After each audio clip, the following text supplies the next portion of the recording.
Before so.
All right, what is up? Welcome to the Spoiler Kings. I'm Tim Kramer with Brian the Grizzly.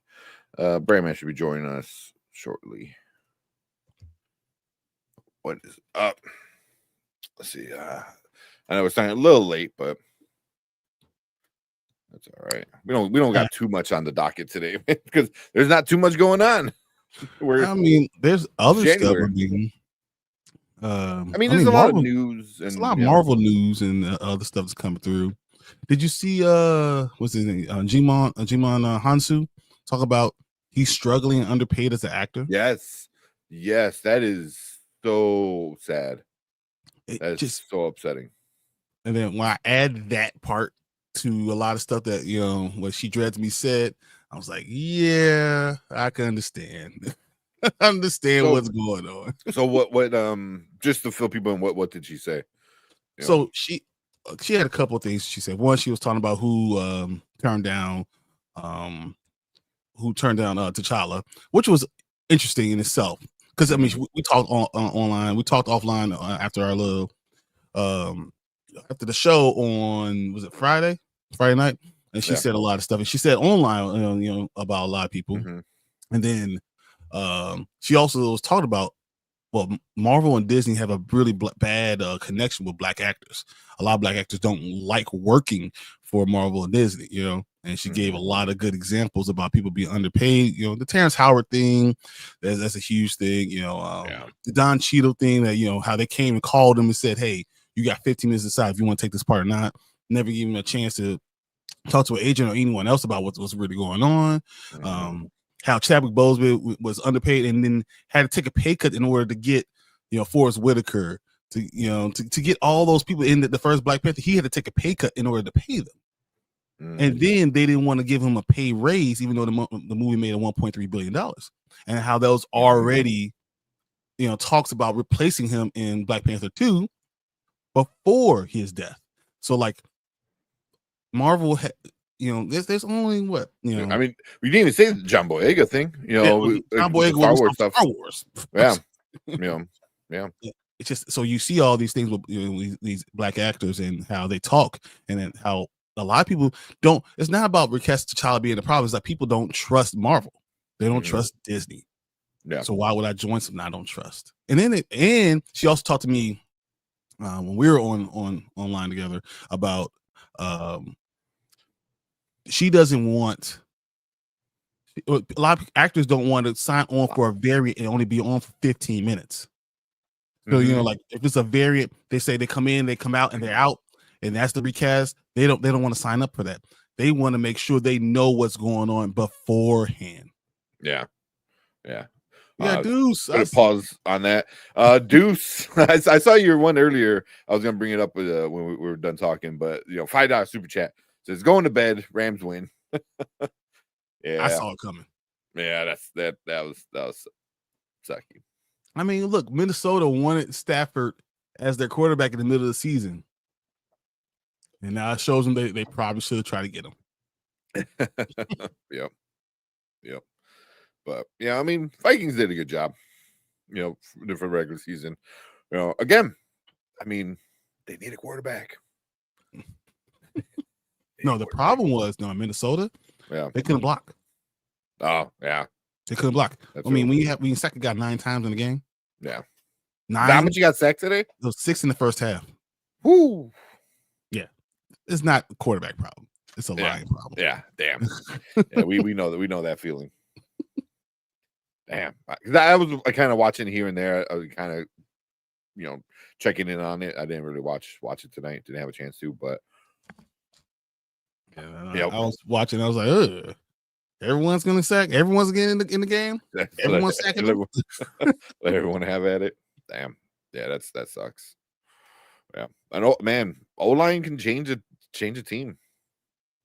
You know, for good or worse. You know, I don't know if they haven't. I didn't follow the Vikings this much this year, so I don't know if they were having. They lost their left tackle. I was gonna say, did they have injuries? The second game of the year, they lost the left tackle, and that's when they went and got the guy from Miami, which was fine. The guy we wanted. And then he held up okay, but then they lost their starting right guard, and that's when it kind of went downhill. So yeah, but that's what happens. You put pressure on them, you know, can't throw the ball. Yeah. What's up, Drew? Yeah, but since Deuce is in I feel like he's in this kind of mood right now, so we'll play this for him. This makes me want to burn this motherfucker down. Come on, Boogie, let's burn this motherfucker down! Come on, Boogie, let's burn this motherfucker down! Let's burn it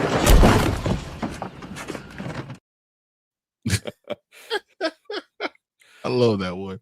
Yeah, that one's a good one. What's the actor? I'm drawing a blank on his name. Who? The main actor, the guy who was losing his mind in that. He's on Blackish. Anthony Anderson. Yes, man. I don't know why I want to say Anthony Richardson, but I'm like, no, Anthony Anderson. Yeah. Oh, he's awesome, man. He's super funny, hilarious. Yeah, I've loved him for a long time. Yeah. Like the little bit of he was in when Me, Myself, and Irene was so. He's so funny. All the other things he's in, the little bit of the Transformers movies, I believe he was in for a little bit. Like it was good. Wow. Anthony Anderson was on. I don't know. You guys know? Was it Law and Order? Yeah. Yeah, that's right. That's where I know him from. That was the first one. he's pretty good. But and then Deuce coming in again with $2 more. I do one more. I appreciate you, Deuce. Severance season 2. Yeah. So the early reviews are coming out, and people are like, "This is it's better than season 1. It's amazing, amazing." Oh crap! Amazing. Better than season 1? That's what people are saying. Like the one I read today was like the 3-year wait is 100% worth it. I'm like, it better be. Because you know how long you had us waiting. I know. She's alive. Like, fuck you. You can't give me 3 years. And then 3 years later, people are like, it's such a great. It's darker. It's more dark humor too. It's everyone is saying. I haven't seen one bad review for it yet. I know this. Before Severance comes out, I would love to do like a little review of season 1. Going through that, we should definitely do that. Or just a recap. Season 1 recap going into season 2. Yeah, we can do something like that. Or like Friday night or something. Well, no, Friday night we're doing a watch party. Yeah. we can do something. But yeah, I'm see like because I know Rotten Tomatoes, 49 people already watch it. It's already at 94% on Rotten Tomatoes. With just the critics. I want to see it. I mean, oh, I can't wait. Because the way you see, first off, what really pissed me off was the fact they only had 9 episodes. Because I was so into it, and I knew it was 9 episodes, but as I was watching it, I was like, "Fuck, I forgot." And then I was rewatching it. I think I finished watching it again for a Sunday, and man, it was so good. That last episode was so good. Yeah. The build up to it all, and then just finding out all the secrets, and she's really doing this. The whole that whole little side thing of that one lady giving birth. Mm-hmm. You kind of think that is when like shit really started to like click for me, where like, oh, this is gonna be a problem for the world. Yep. And because all the articles is in all the news is in every political statements. It's all about severance. Do you want to have that type of life? Yeah. And you see, like inherently, it should be a problem, right? And people just, they don't really exist. It's only me. Yeah. But it's just, it's like a worker's not working, but like a big, like Walmart. It's like that's their dream. Leave your personal life at home and you come in and all you know is just Walmart. You know what I mean? It's like big companies. It's like that's the dream. Medical procedures. Like, hey, you can just not remember it. It's I don't know. It's such a wild concept. I love season 1. Absolutely love season 1. Cannot wait for season 2. So yeah, we're definitely we're gonna talk about it Saturday, right? I think we're gonna do talk about Saturday, but we're gonna do Silo. Yeah, we'll do Silo, and then we're gonna talk about after Silo. We're gonna jump right into Severance. Yep. But yes, maybe sometime this week we'll find some time to talk about season 1. So we're definitely for Silo. We're gonna do a Silo watch party on Friday at 9:30. So I'm gonna have that room set up probably tomorrow. So we'll do a watch party on Friday. We'll talk a little bit, maybe half an hour about what we saw. Then if we could start at 9:00 on Saturday, I want to limit it to like an hour 15 minutes if we can, because I would like to get to Severance by 10:30. Yeah, be a long night, but be fun. Should hopefully be fun. Oh yeah. But I won't have 100 sides. I'll just have like 50.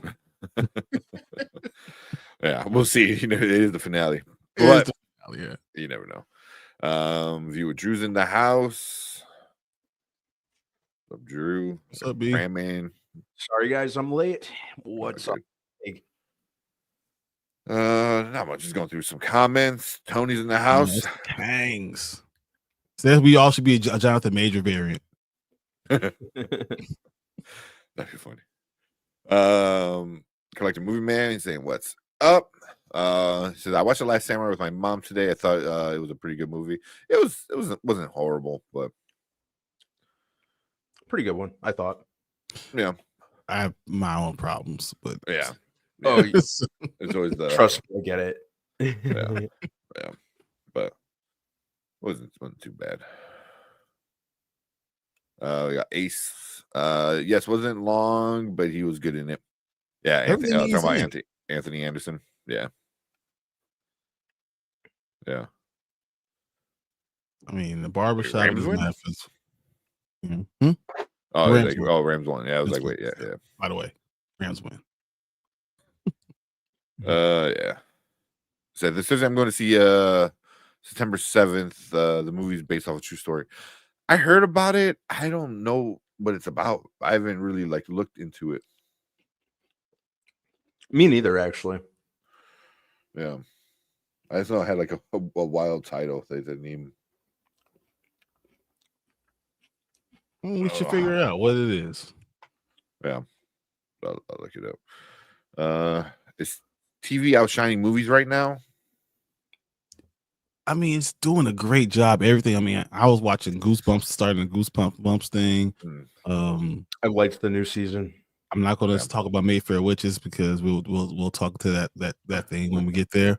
Yeah. But I mean, there's a lot of Apple TV Plus. I'm sitting there looking at it like I'm telling my wife, like, it's Shrinking, it's killing it. Silos, killing it. Severance 2 is about to come out. It's unbelievable. We're about to get more stuff coming out from Prime. We're getting stuff from Netflix. I mean, just so many things are just so good. And I'm man, TV's good. It's great right now. At the beginning of the year, where movies don't want to open right now, the best movies are not going to open until maybe March. It's starting in February. March, you know, you get next month. We get Captain America. But I think that's going to flop. So Ooh, I like it. I'm going to enjoy it. I think it's going to flop. Yeah. Well, I think I was watching John Campion. He's like, it's going to do well. It's going to do good, but it's not going to do Marvel good. It's going to do $600 million. Yeah. Yeah. So let's see. Hopefully, if he can get to 8, I would count that as a win. So, 800. Yeah. In February, an $800 million movie, definitely win. That's a big win. Don't know if that's what's going to happen. Yeah. Yeah. But yeah, I mean, the movie big time is like Thanksgiving to New Year's. You know, after that, you know, once the kids go back to school, you know, kind of everything's dead until like you get a Valentine's movie, you get a couple around that weekend, you know, because date nights and stuff. March you get is spring break stuff, so you start getting movies in March, and then May gets your probably your beginning of your summer blockbusters come in May, and then you know July you hit another blockbuster time, and then August you get another one because right before then, and then you get into your spooky season, and then it's Thanksgiving all over again. Yep. Yeah, pretty much. Yeah, but yeah, TV's got some really good stuff on right now. I think there has been better shows than movies for the last 2 years or so. I mean, this is a good argument because some of these shows are like just so well done. I think. Yep. So they're like Hollywood productions in themselves. Well, they like big budget theatrical productions in themselves. It's almost like. Yeah, I think it's kind of what you said before, Brandon, that a lot of these adaptations especially come from books because we're running out of ideas. So a lot of these adaptations are better TV shows than they are books. I mean, movies. That's the way to go. Depth. So if you're going to go from a movie, I mean, from a book, it's better to have it as a TV show. You get more detail. Yeah, you don't have the time constraints of 2 hours to tell an entire story. To tell, you know, like a novel this thick. Yeah. Yeah. Like Silo would never, if they do a wool TV movie, it will never do well because you'll still be There's confused. no way. But doing a TV show, it works. Yeah. You know, you have 20 hours of whatever in 2 seasons. Exactly. 20 hours of stuff. You know, that's how you tell a story like that. So it's hard doing in movies. Yeah. You know what I tried to watch this weekend? The Brutalist. What's that? Oh, did you? I tried. It just wasn't good, or it was just long. So like super long. my mind. So I was looking. I wasn't feeling good. It was like 11 a.m. and I'm like, okay. And then I looked around. It was like 12, and I was like, nothing's happened. Oh damn. And I'm like, okay, it's a full hour. I'm like, oh, good Lord. I don't know if I can do this.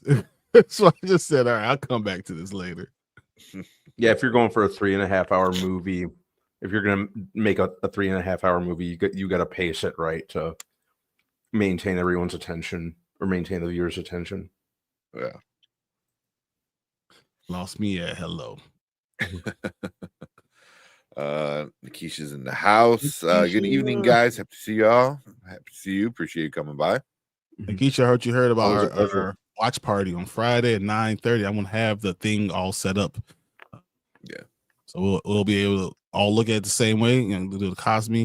We'll look at everything and we'll talk, and then we'll do like half an hour afterwards, and then still do our thing on Saturday. But we're gonna do half on Silo, and then we're gonna jump around to Severance season 2 because I'm thinking that's gonna be off the chain. Yeah. Cannot wait. And it's Sheed. What's up? In case you didn't know, I'm here. Nice. I always appreciate you. And he said, "There's a new Goosebumps series, good." So, Brandon watched it. I really liked it. I watched the entire thing in like half a day, if that. Really liked it. I like the new Goosebumps series because I feel like it kind of grew up along with the kids who grew up with the original series. And I like how they, especially if you're a Goosebumps fan, if you grew up reading the books, I like how they centralize one main one main book, but then they add elements of other ones going into the narrative. I'm going to the basement. Yeah, you have all those things in there. I saw that was cool. Yeah, this season was, the central plot was stay out of the basement. But they had there was some monster blood in there. There was I'm trying to think what else was Camp Nightmare. Yep, Camp Nightmare was in there. Mm-hmm. Yeah, and there were maybe one or two others that are escaping me right now. And then of course the main plot line of season 1 was, I guess you could say, Night of the Living Dummy. It was. That was the main one. Yeah, they had Say Cheese and Die in there, Horrorland, and a couple others. So that's why I liked that first season. I don't know if you can count it season, but that first season, because it just took a bunch of stories and mushed it together, but in such a way where it made sense and it was fun. It was pretty good. But well, oh man. Well, thank you for getting us to the 1800 right here. I saw. Yeah. Gold Tree 5 guys to 1800 subscribers. Thank you very much. Thank you so much. Appreciate that. That's awesome. I was like, do you have a video for that? I was gonna say, you never forget your 1800s. Holy shit, that is crazy good. That was gonna be bonkers. Awesome. I love that one, man. I don't know. I did Martin. So one of our other friends on our sports show, he made that. Did he think I was gonna be mad or something? Because I felt like when he showed it, he was like, he had to keep reminding me, it's okay, it's just a joke. I'm like, no shit, that's funny as hell, man. I told him I want to play that out. Yeah. Oh my god, you're right, Nikisha. 1800 sounds like tequila. We should be getting some tequila shots now. I want to have some 1800 actually. I had some moonshine, but I drank it all. Oh, wait, hold on. Give me a second. I'm actually, if I have one, I'll take a shot. Let's go. 1800 shots. Let's go. As you eat yogurt. What the hell? I made ice cream. I made cookies and cream protein ice cream with my brand new Ninja Creamy I got for Christmas. That sounds terrible. It's so good. Mm. That sounds awful in every way. It's so good. Oh my goodness. Let's go through some of these other things while Ting is getting ready. I just watched the cop show on Call on Prime. It's pretty good. Oh, you got it? Let's go. Yeah, man. We actually got it. There's a Nice. shot. Yeah. Shot.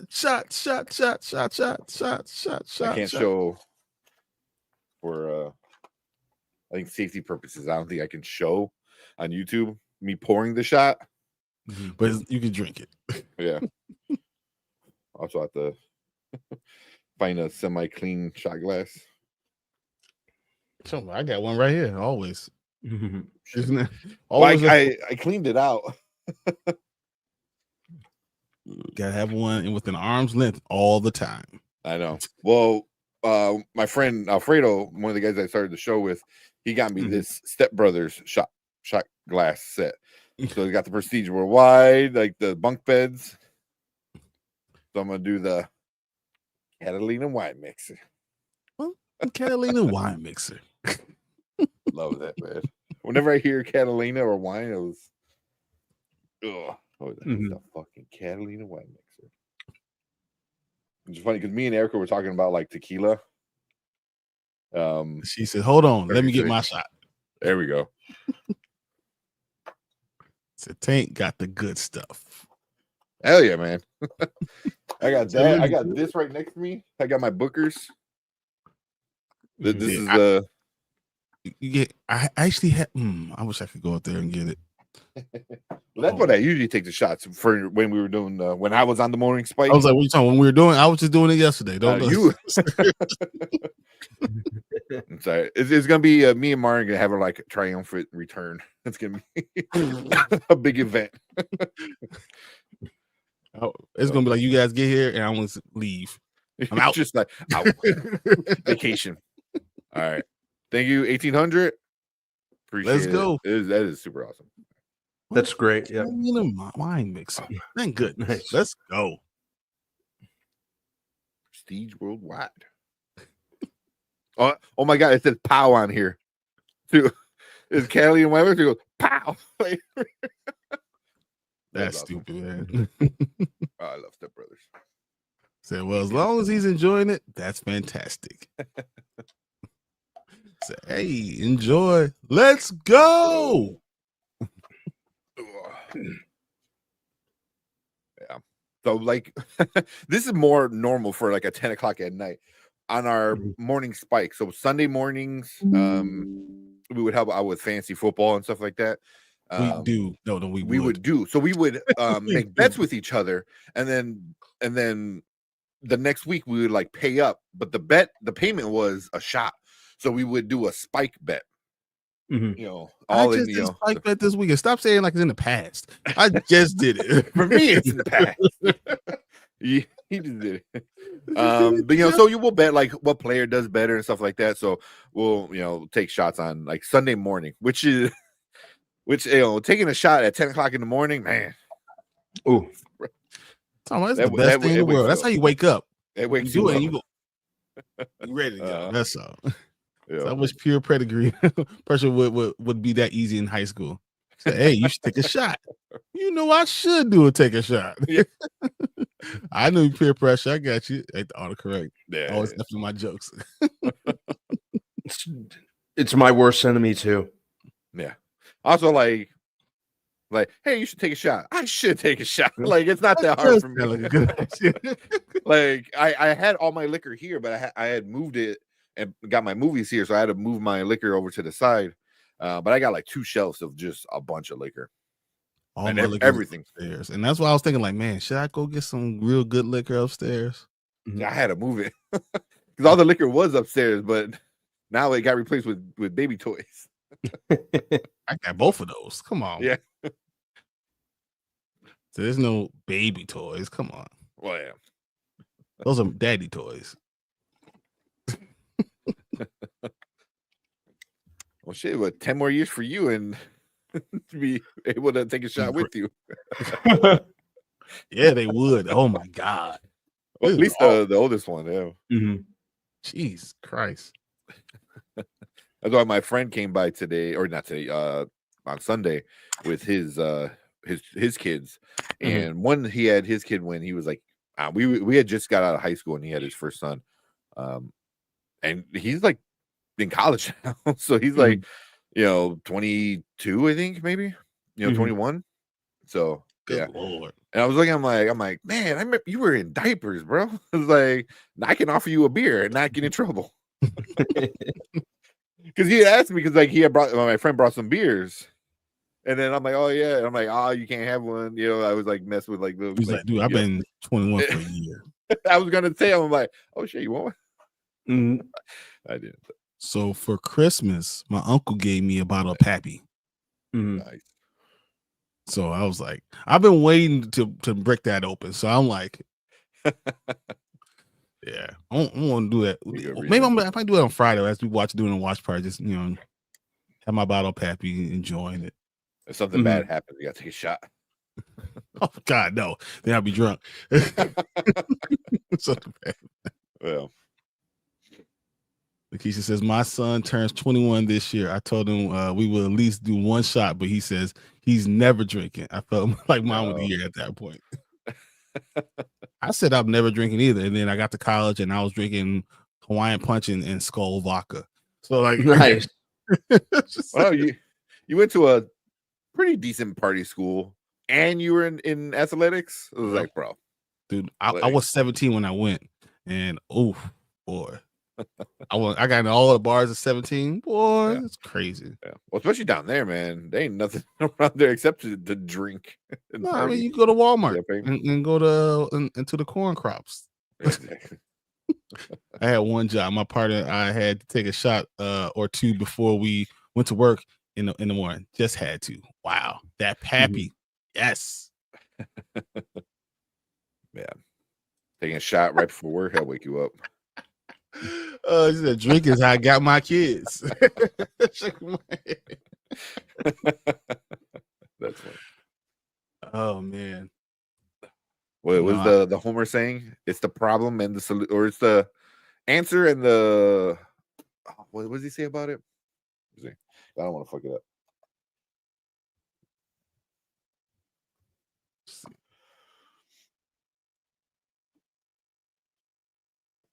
It's both what? Here to alcohol. It's the cause of and solution to all of life's problems. That's true. That's very true. Oh my God. Yeah.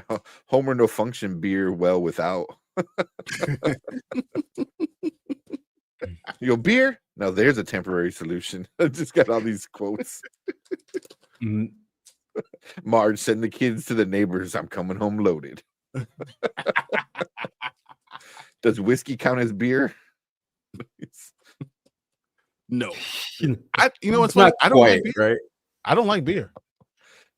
I like certain types of beer. Like I'll have I like sours, and even though they don't count, I like ciders. Ciders can get you, man. Beer. That's good. Yeah. It's not beer, but they have a.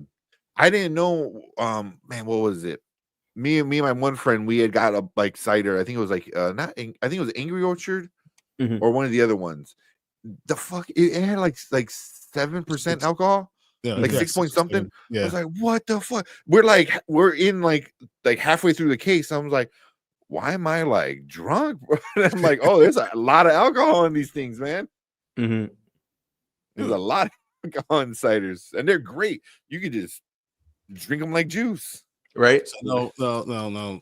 I make a mean jungle juice. I mean, a mean jungle juice. I'm talking about Jim Clear and Everclear, and like all the powder lemonade, and I cut up some fruit in there, and I'll do a couple gallons of orange juice, whatever, and then like some lemonade, and you just add all the juices you put it, and you mix it up. Oh my goodness! And I always sneak in a little bit of like one of those energy drinks, one of the like rock stars or something. I'll sneak in just only one, right? And I mix it all up with a big wooden spoon, just like a cauldron of it.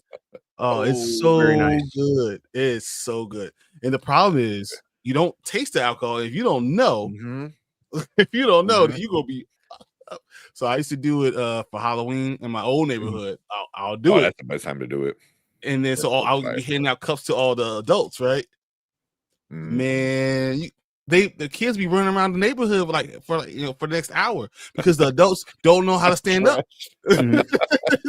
Stuck sitting down. Like, we got a fire pit. Everyone's just drinking, having a good time because they can't stand up. Mhm. Yeah. Or you think you're good, right? And then you try to Mhm. stand up and you fall on your face. I've seen it happen at least 3 times. Like, it's like, honey, can you give me another cup? Honey, can you give me another cup? And you had 3 Mhm. cups. I'm like, you better be careful standing up. "No, I got this. Uh-huh. Straight to the ground. Like, man, Yep. I seen that a lot. it's like, you're a Filipino and you're only 5'3". I don't know why you're drinking with the guys.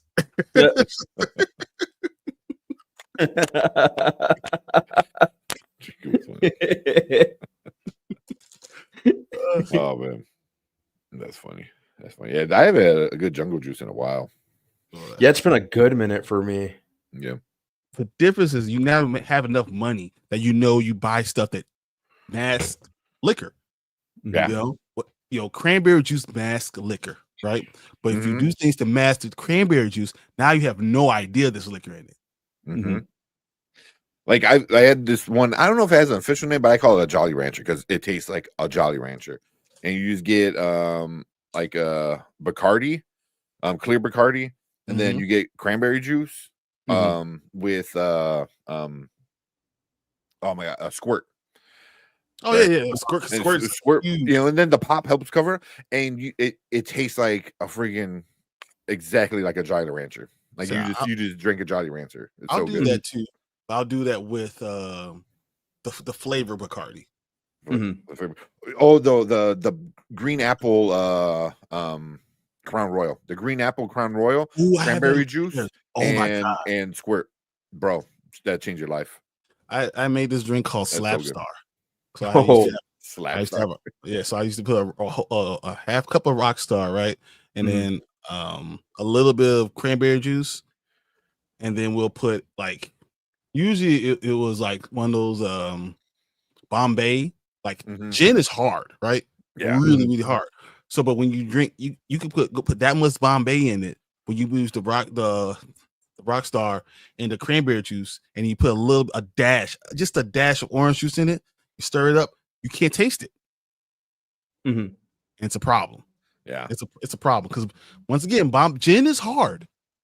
If you're not used to drinking gin, you're in trouble. Yeah. Yeah. I only did gin a couple times, but like you said, yeah, It's a problem. uh I don't know how we got on alcohol, but I don't know. I took a shot. I was at one thing, man. The last time I was drunk, like really drunk, besides the Bears game, I had to stop. Was it 2 years ago? Last year's like the 2023. You're Man. like, I gotta go to the bathroom. I was like, we're on the 50-yard line, bro. No, in 2023 when we were up on the top level, that was like I didn't eat enough either, and I got pretty drunk. But I wasn't like No. but couldn't Yeah, you walk got to all do day. that. Last year, you were drunk. The year before, I was drunk. Yeah. It was so bad. Like, Yeah, because you didn't have anything to eat either. nothing to eat. No, but this past year, in 2024 when we went, I don't think we didn't. Neither of us really got drunk. I got pretty buzzed and tipsy, but I stopped. I'm like, no, I need to stop. Then I didn't want to get like too drunk with your dad around. I'm like, man, my dad, it's a designated driver if we ever needed it. We're good. Yeah. Exactly. But like the last time I got like drunk, like where I like forgot how to walk was we went to the Renaissance Fair. It was me, it was before I had a baby, but me and Erica were still together, and my friend and his newborn, maybe like a year old at that point, and his girlfriend or wife. And we're at the Renaissance Fair, and they have the Angry Orchard with the Fireball. They everyone calls it different, like but it tastes like Apple Jacks or simple Apple Jacks. It tastes exactly like Apple Jacks. A lot of people call it Angry Balls and got other names and shit like that. But they sold it at the Renaissance Fair, and he kept giving them a good tip, so they kept making it strong. Every time I turn around, he goes, "Here's another one. Here's another." By the end of the day, I maybe had like 6 or 7, and we're both trash at the Renaissance Fair, throwing tomatoes at a dude in the wall. Like, bro, I couldn't even. Erica had to drive home. It was. I did not expect to get drunk at a Renaissance Fair drinking alcohol out of a horn. It was a lot of fun, though. It was a lot of fun. My fear is always that I'm bigger than a lot of people, right? So I have to be very careful about who I drink around. Yeah. If I don't have someone that's big enough to carry me, I am not going all out. I'm not. Or if I get angry, that big enough to stop me from doing what I want to do, then I just won't drink. Yeah. Yeah, and it's like no one's big enough to carry you, dude. Yeah. Can you imagine trying to stop me? Like, right? If I'm angry, trying to stop me? No, man. I am every bit of 6'4" and a half. I'm every bit of 265. It becomes a problem. Yeah, especially when you're drunk, man. That's add another like 20 pounds, 30 pounds because it's like dead weight. So it's like, yep. It was in chat. Before we finish, I want to tell you guys about my 21st birthday real quick. Yeah. I know it sounds terrible, but so my 21st birthday, I'm a football player. I've been on campus 3.5 years, almost 4 years, without being able to drink legally. So when I'm turned 21, the entire team's coming out. I think at that time, D Brown was out there handing me beers. I was in this club, drank so much, and within 25 minutes, I probably drank 30 drinks. Jeez. I'm just throwing them back, and I pregame beforehand. Right? So I'm in there like 30 minutes, swinging on a pole, like going crazy, and then I remember like I kind of black out, and I remember them carrying me out of the club, and it's only been like 35 minutes, and like and people are coming into this party because the whole team's throwing me this party for me, waiting in line as I'm being carried out. And I do some other stuff. I went to Illinois, so I went to the alma mater, and I might thrown up on the alma mater just a little bit. And so they were taking me home and got me in the car, no problem. Get me back to my house. They're gonna have a party in my house, no problem. The problem is I was too heavy. Once it got me in the car, I was too heavy to pick up. Because that's where I'm at my biggest form. And they said I was just like picking up a whole thing of bricks. And the people that tried picking me up were drunk. There's only the designated driver who was like a little 5'3" woman. And then everyone else is like this giant people, but they're all drunk too. So they're trying to pick me up. They can't figure out a way to pick me up. So someone runs to the grocery store, grabs a shopping cart. Oh, geez. Throw me in the shopping cart. But they were trying to carry me and they dropped me on the ground. That was bad. No. But they went and got me a shopping cart. They threw me in the shopping cart, took me upstairs. The elevator. I live on the 4th floor. They are trying to push me. They're racing on each side, and it almost tipped me over the edge of the stupid ledge. So I'm holding on. I yank it back. They put me in my room. They dump me off in my room, and then there's like 50 people in my apartment, and they decided to take a permanent marker and tattoo my entire body from head to toe. Oh man. Ooh. I woke up, I had signatures on my body from head to toe everywhere. Everywhere. And this is like I woke up at like 4 o'clock in the morning. Like I just jumped up. And there's like literally 40 people on my floor. They're all like, passed out. All passed out. And I'm just like notes everywhere. It was crazy. I was like, and that was the last time I just went all out. You're 21? Last time I went all out. I've never been that crazy drunk since. Yeah.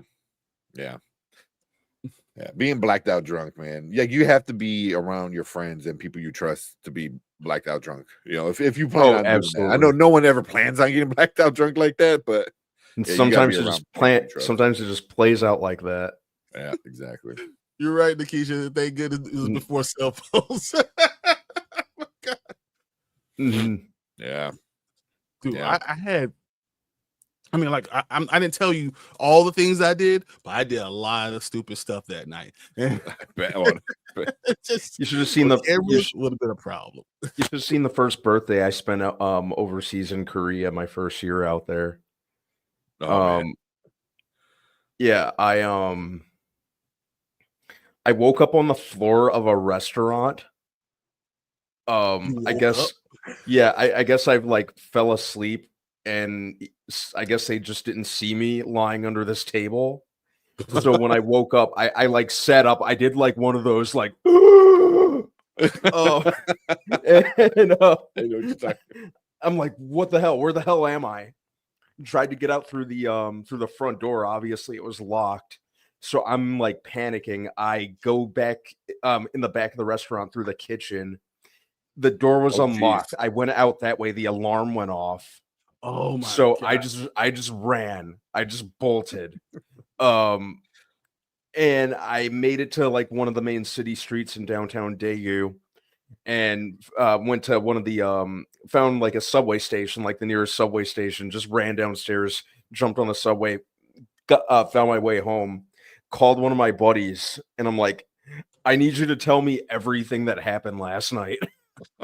It sounds like the Hangover kind of thing, man. Like, you're live because he's in South Korea. This is not like anywhere in America. First of all, I will be in jail because there's not going to be like another black guy, this big giant black guy that's going to be around walking around South Korea. So they would have found me. So, but luckily, you got back home. That's awesome. Yeah. And me, I'm fun sized and can run pretty fast, so I can. Yeah, I was able to I was able to get out of there pretty quickly, undetected. Man, that's gonna be wild in a different country. But just waking up in a restaurant, like what? Yeah. Under a table. Tequila does that to me. That's why I stay away from tequila. Yeah, tequila. Never had a good night when it was, or maybe too good of a night when it was a lot of tequila involved. Exactly. Yeah. All right. Let's see who else is in chat. Listen to our stories. Sully, what's up? He said grocery list is getting much longer while watching the stream. And he's like, all right, you gotta get some Crown Royal, gotta get this, gotta get that. But yeah. Angry Orchard and Fireball, man. You're set. That's a problem. It just sounds like a problem, doesn't it? Oh, it's so good, man. It's so good. You know, on a hot summer day, you know, just drink a little bit of the bottle, pour the shot in, you know, kind of give it a little mix, and you're set, man. Three in, and you're done. What's that drink used to call? Jaeger bombs. Yeah. Oh my God. Jaeger bombs. Man, Jaeger bombs is when you do what you're like 18, 19. Yeah. Before you find out about good alcohol. All in college. I was only 17, 18. So I was a senior by the time I turned 21. So all I had was Jaeger bombs. Jaeger. Does anyone remember this drink called Sparks? It was kind of like Sparks was a great mixer. I love those. They were like alcohol pixie sticks, basically. That's what they taste. They tasted like pixie sticks. I don't remember. I don't think I had that many, but I remember going to a party and they had the Sparks. I'm like, oh, I love them. Y'all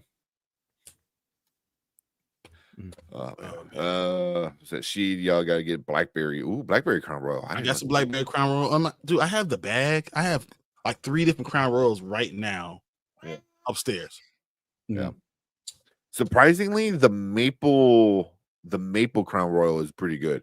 I'm thinking, I'm like, it tastes like breakfast. I know it sounds stupid as shit, but it tastes like pancakes. It's like straight up like really good. I think I only have blackberry, I have regular, and I have sour apple or something like that. Yeah, the green apple one, sour apple one. That one is so good. It is so good. Yeah, I have both of those. I have the regular one and I have the green. I didn't I didn't know about blackberry. I'll try a blackberry. Sounds good. Drew, what's up? Said, are you guys excited or worried for Wolfman? I'm excited. I'm excited. It looks. Yeah, I like the director Lee Winnell. You know, he made Invisible Man, which I really liked. It was different than what I expected. So I'm interested to see what he does with this. It looks kind of different from most other werewolf movies. It looks like kind of like a slow burn body horror type movie based on the trailers. I know they put the transformation scene online. I don't want to watch that until I'm in the movie theater. And I think the worst I could say, I don't really like the way the werewolf seems to look this time. It looks terrible. That's why I'm worried. Yeah, he looks like he looks like Gollum. He looks like Gollum. He does. Yes. Yeah, that's why I'm excited, but also I won't be surprised if this is just complete trash. Like it wouldn't surprise me, you know. But I am excited because hopefully it is good. But I don't have all my hopes up for it though. I would say that. Yeah. Yeah, we'll see. We'll see how it goes. Sully said, gin is 5 bar, my favorite liquor. It gets a bad rep. It gets a really bad rep. But I think you have to make it good. Not enough people know how to mix gin well. 100%. You know, yeah. I've only been to one place, and it was only a gin bar. I don't even know if it's still around. But it was on the north side of Chicago, and it's I forgot the name of it. It started with S. All they did was just gin. That's all they did. And there were some really good drinks, man. Like really good. But I've had gin before where like at a friend's house, like, oh, try this. I'm like, why does it taste like trash? Like, yeah. You ever have some bomb? We used to do a card game with Bombay. Bombay is not one of those things you do. I was like, that's not just throw it back kind of fun drink. It is not, and it was really, really bad game. Yeah. Thank you, Nikisha. Thank you, Nikisha. Oh yeah, bring that up real quick. Becoming a member. Thank you, Nikisha. I believe you're coming back for.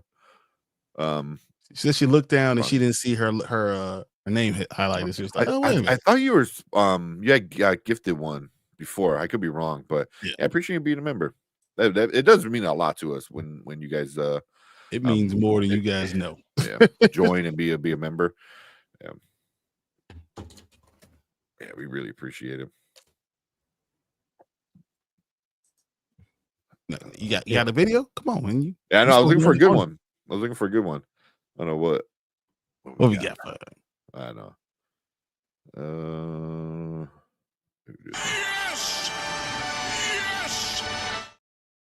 I was definitely will. Hello, rich people. Troy's joining you. Yes, I'll hold. Yeah, exactly. I can't wait for that movie. I cannot wait for that movie. Oh man, I love it. I don't know why. I usually go through like those spurts of different things. I've been just listening so much like Childish Gambino right now, like the last weeks.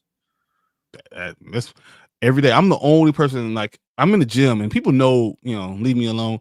I'm sitting in the gym listening to Childish Gambino like crazy. Like, I was like, why are you listening to this? I'm like, look, I'm different. Yeah, my gym playlist is pretty eclectic. I got some Gambino, Cuddy, Lana Del Rey, Power Rangers soundtrack. That one's a banger, man. The whole song.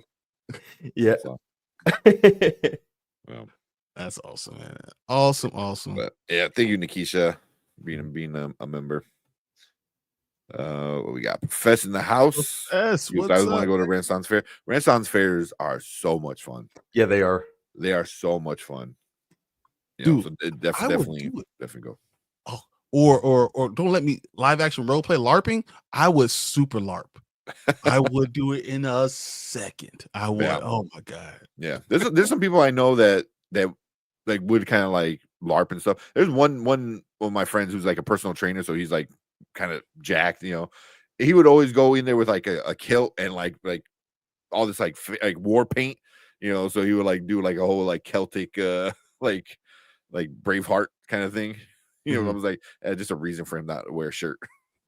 I will be like, what am I going to do though? Like, it's just that's the one thing. Like, yeah. But yeah, some good stuff. I have a really cool picture. One of my favorite pictures of me is I have the helmet with the horns. Mm-hmm. Oh, but it's all real. It's like real leather, real horns from an animal. They wanted $500 just for the helmet. There's a whole suit. There's a whole suit you can get. They wanted like $3,000, but just the helmet was $500. I was like, dude, I would still come in looking like Bishop.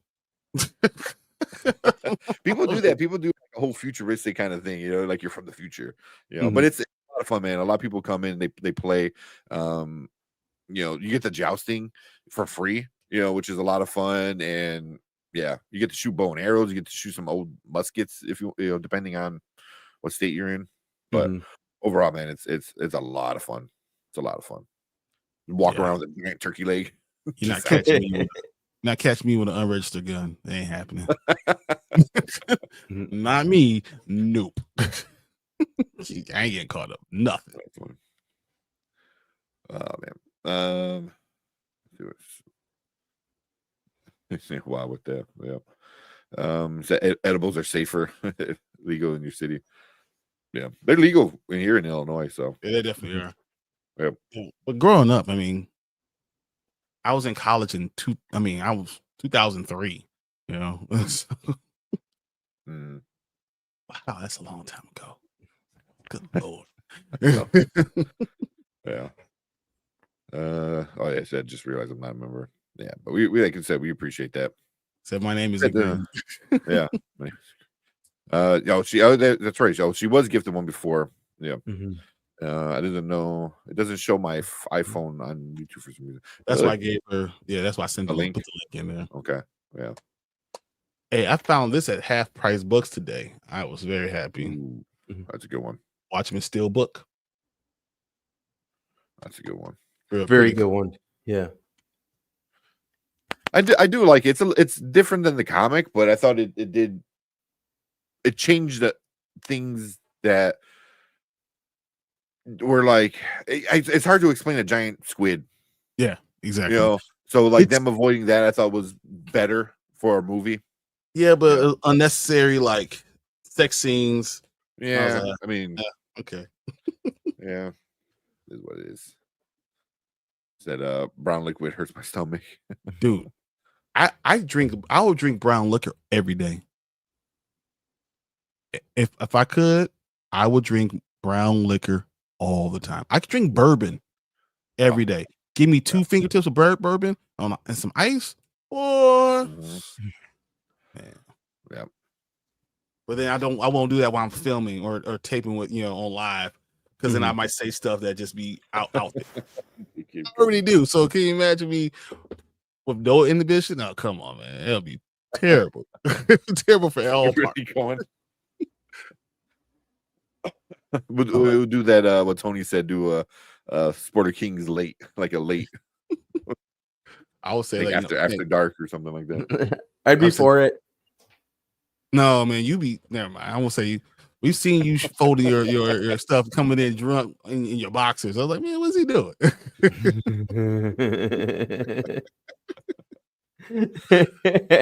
No, he wasn't fully. I mean, you're like laid out like Will Ferrell in that basketball movie. It was semi-pro. Yes, it was just like semi-pro. You were yes. Oh man, that was funny. Love me, sexy. Oh man, and then like you say, we watched Cat Williams' episode of Atlanta earlier today. He was the alligator man. The alligator man. Yeah. Don't open that door. There's an alligator in there. Like what? And then when Don Glover's like, yeah, there's a gator in there. And like no one believes him. Then like, doesn't he just like walk out of the front door or something? Just the gator just walks out. The gator just walks.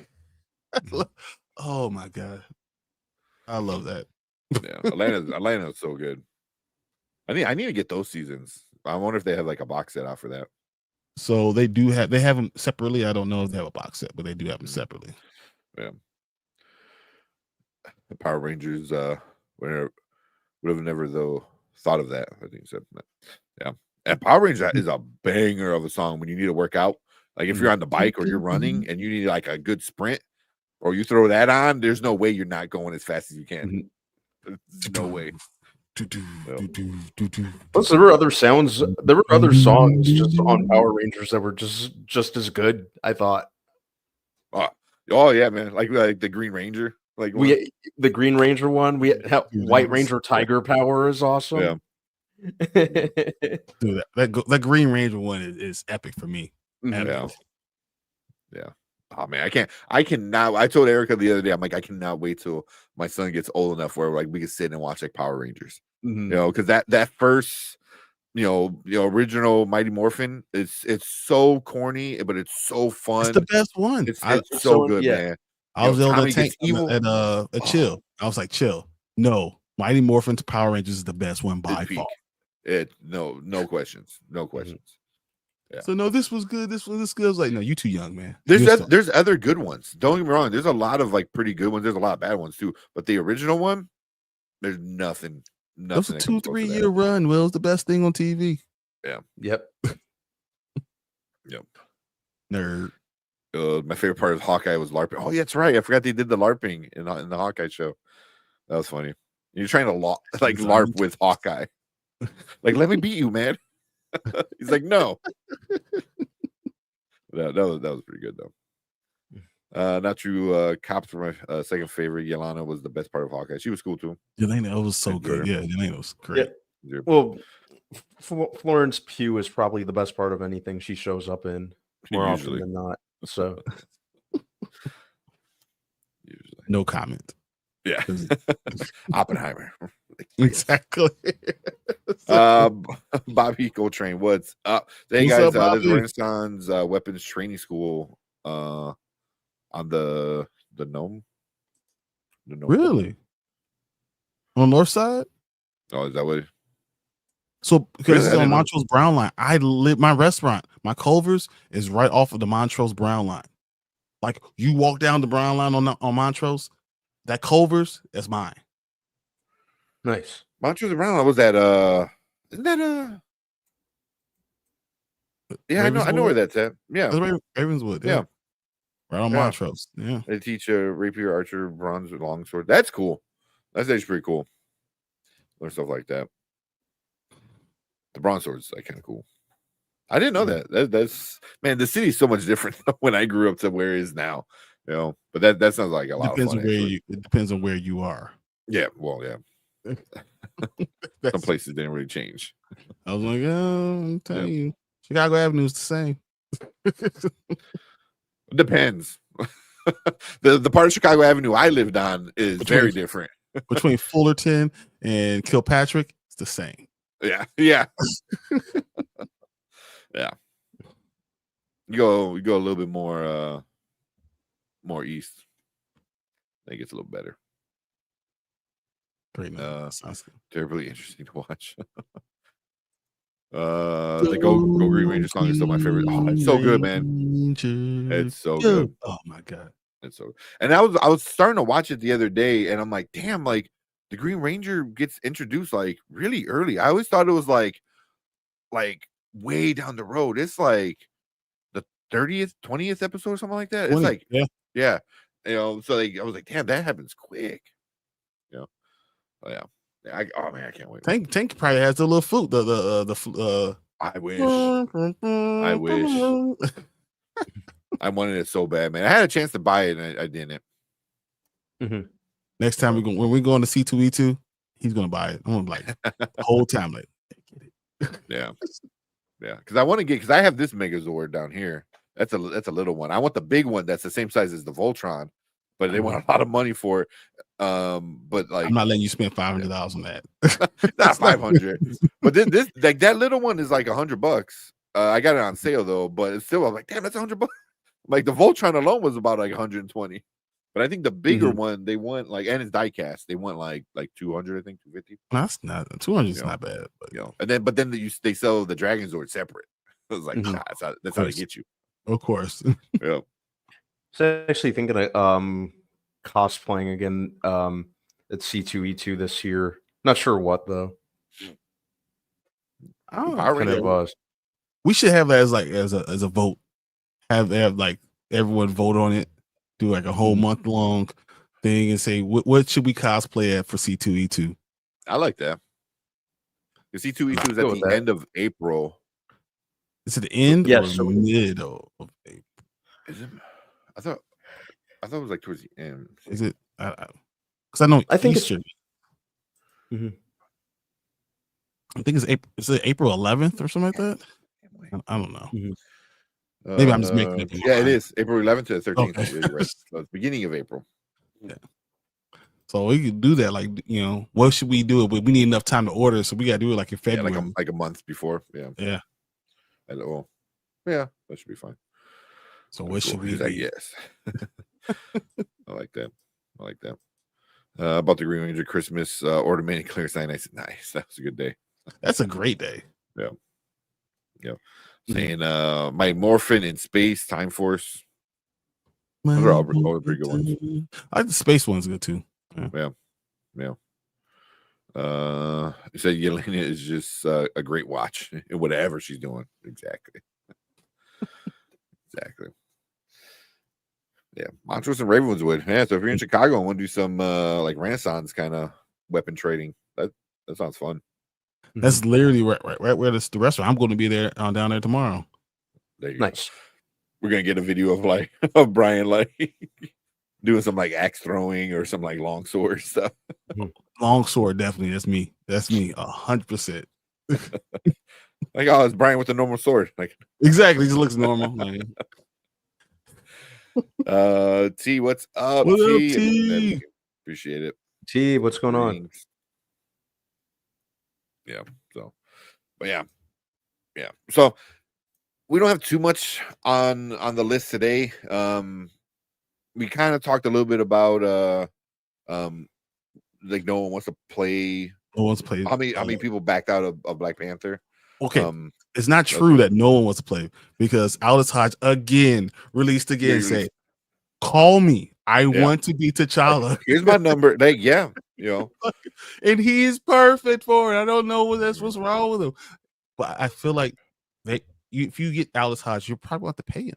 Mm-hmm. And once again, as I talk about pay with black people in Disney, that's a problem.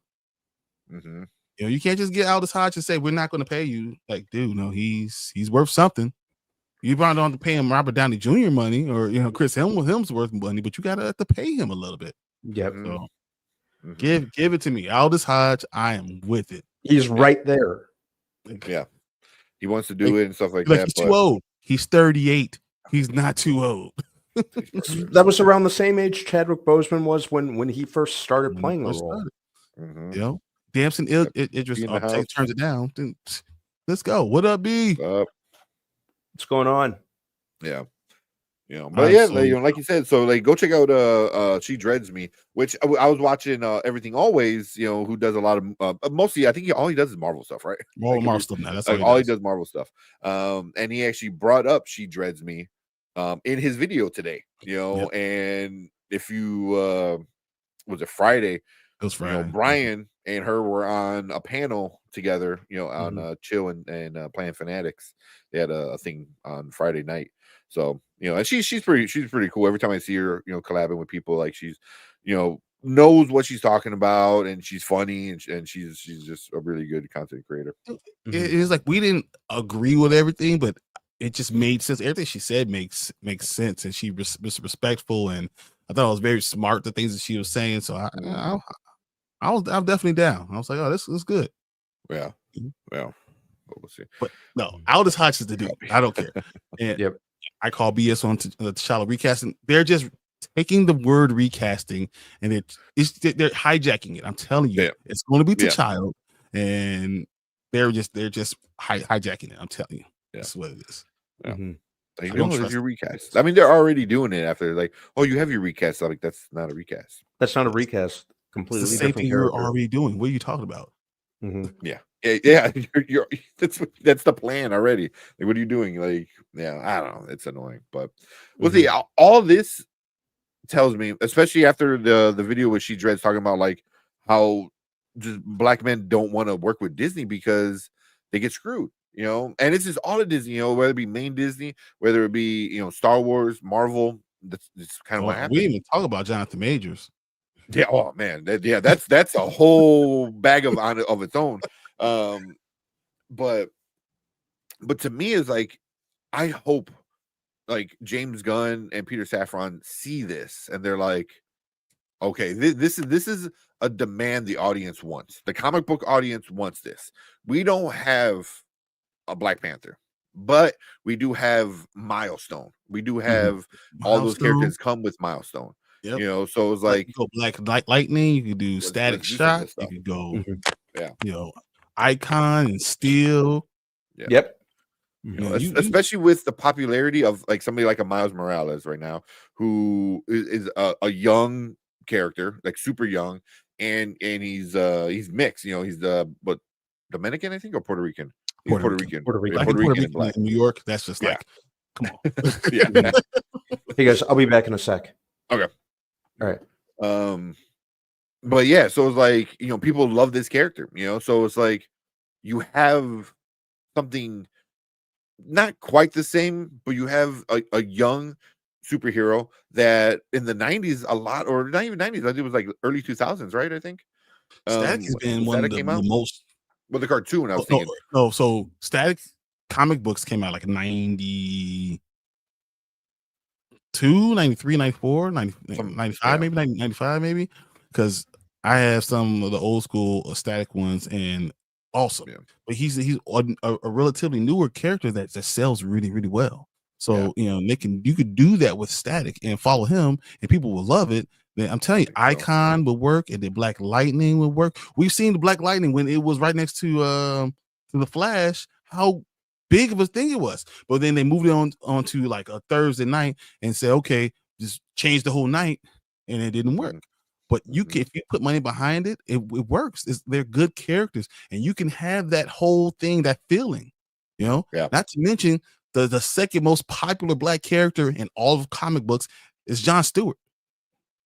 Yeah, you know, that's just facts, you know.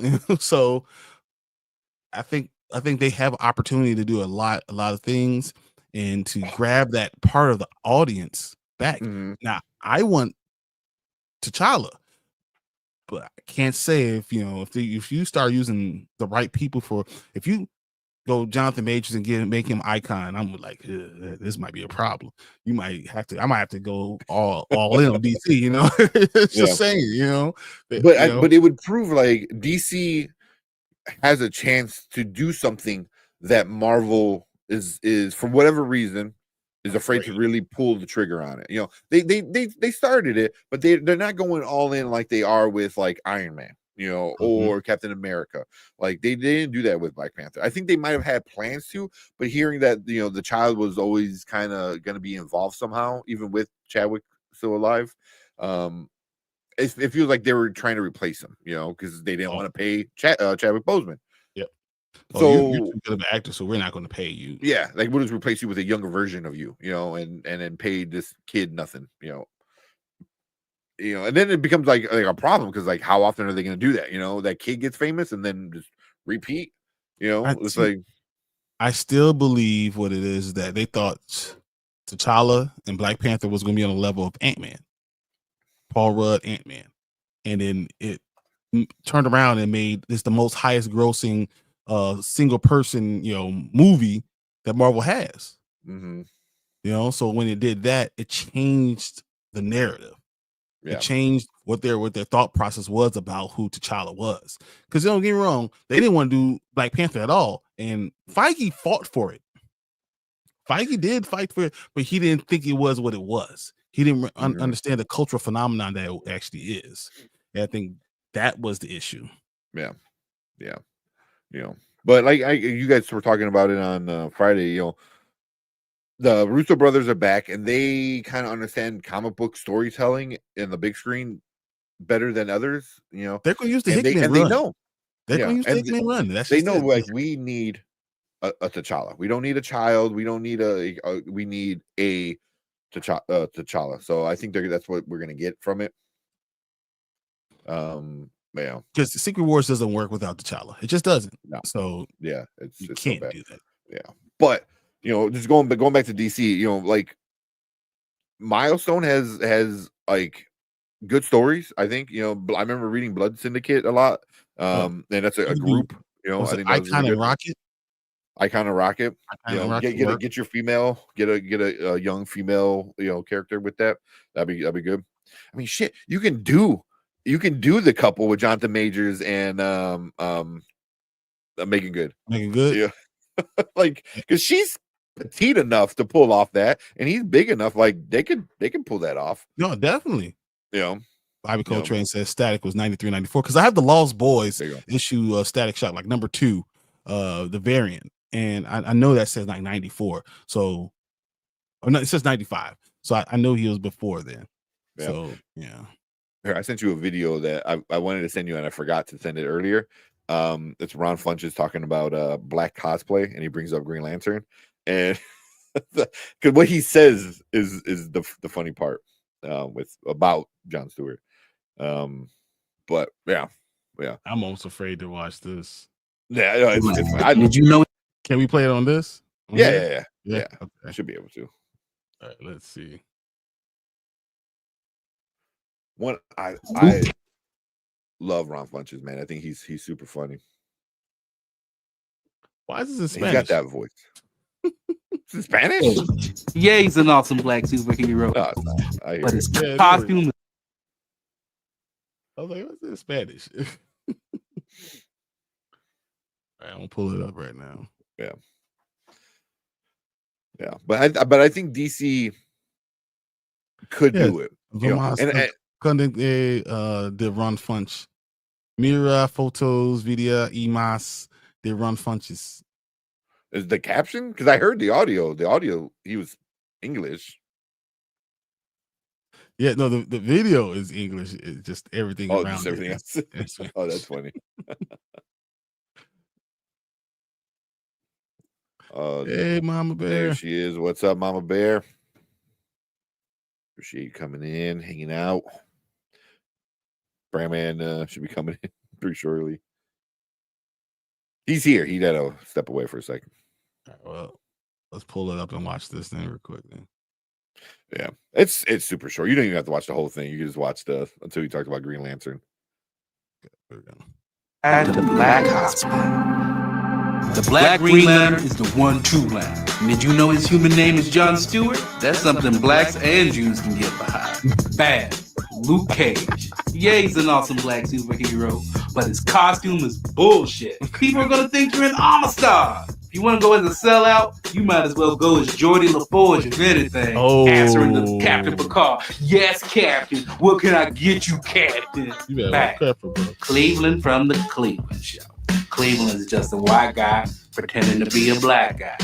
I'm a 100% genuine black guy who sometimes pretends to be a white lady. Fuck Cleveland. Good.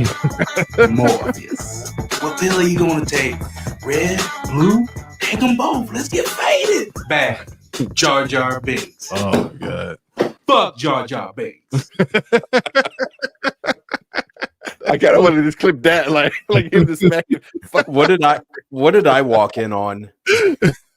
That's hilarious. We're talking about Jon Stewart, and then when he goes, Jon Stewart is the one true Lantern. It's like, yes. We need to clip that, send that to Chill. I like the Jar Jar, man. Yes, the Geordie hate was unnecessary. Yes, I agree 100%. I was like, whoa. Pause. You can't just do that, man. I was with you to then. You don't just come out and hate on Geordie, man. That's my boy. But I wanted to send that to you, and it was like late at night. It was like 2:00 in the morning, and I was like, I probably I been forgot. watching it. But I love Ron Funches. He's in the Harley Quinn show. He's King Shark. There's a lot of stuff. His stand-ups are usually pretty good. They're funny. So What was he on this the other day? Is it Conan or something like that? He was talking. there's that clip of him where like him in New Girl.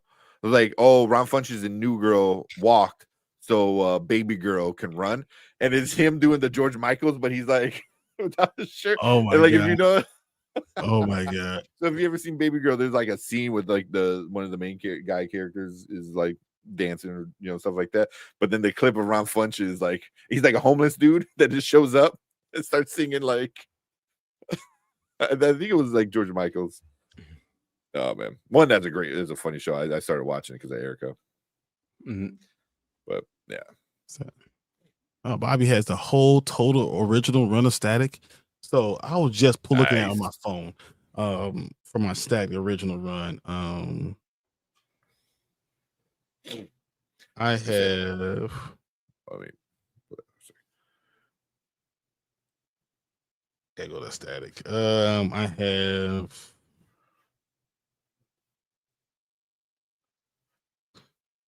1, 2, 3, 4, 5. So one came in at 93. The first one. I have 1, 2, 93, 3, 4, 5, 7, 9, 12, 16, and 4. Then it just right to 40. I don't know.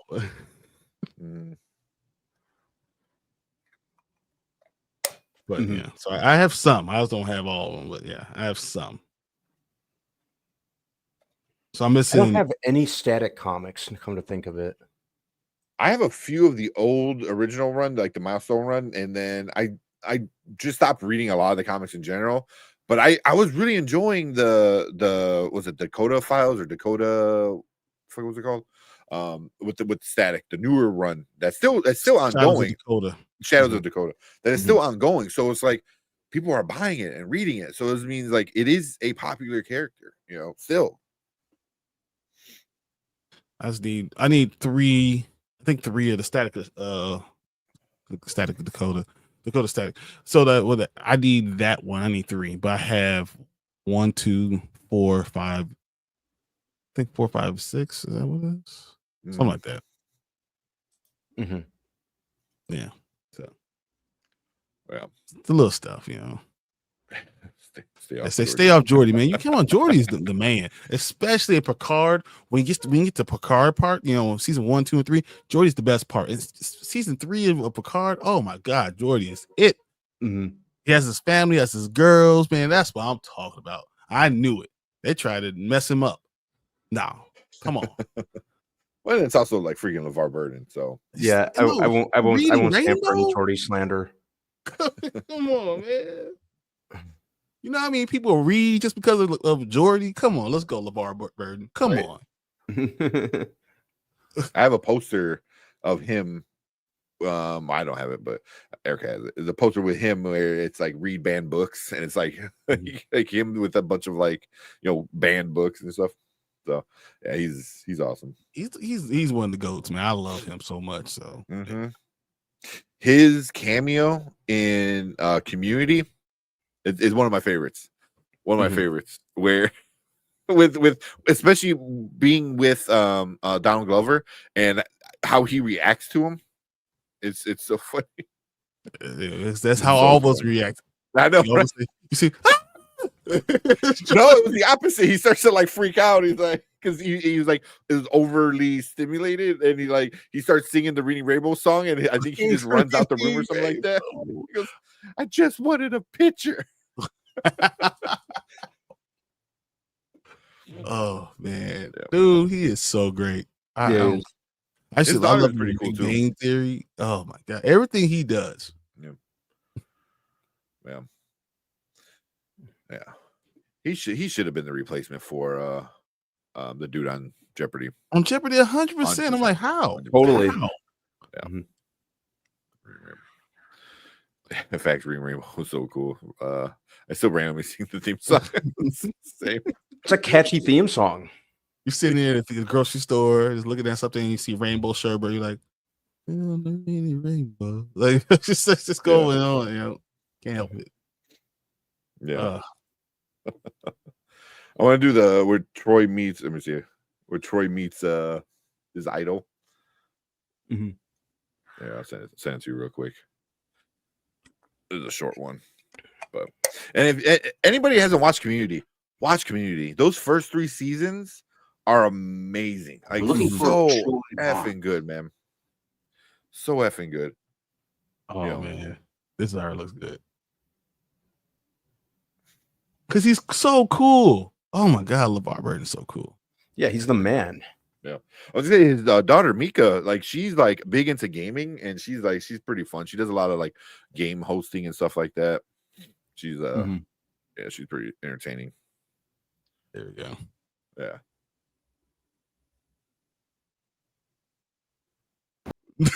Oh my god. Looking at it, Best. it's a hint of a smile.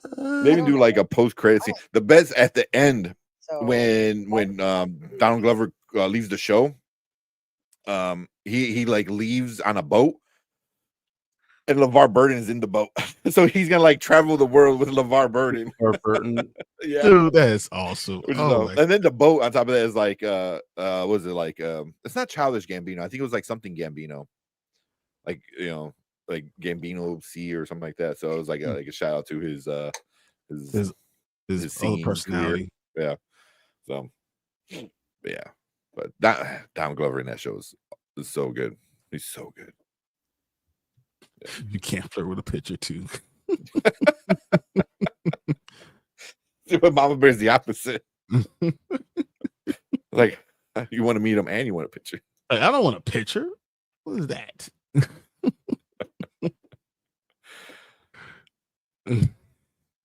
Oh man. So I got most of the main 4. I have all static. I have everything for Blessing to get up until the first 4 or 5 issues. But I think I have the first one. I think I have all of most of Icon. I have almost all of Icon. That I know I have almost all of it. Yeah. Still, I have. Oh, he's got yeah. You have to get the collection, but yeah. But DC, I just see this and like hear all this stuff, and as much as we all like love Black Panther, if Marvel's gonna do this, and if DC turns around and starts doing good stuff, if they get like doing a good Icon, I got still 1 through 40. Nice. Nice. Yeah. Man, I just want to see that, man. I just want to see that. But they could do. I mean, they could do, I said Static and Black Lightning, Icon and Steel. I said Rocket with them. Like you can do these things. Yeah, that would be amazing. And then as I said, Jon Stewart is still the second best, most popular Black character. Period. Well, not named Storm. Not named Storm. Black male character.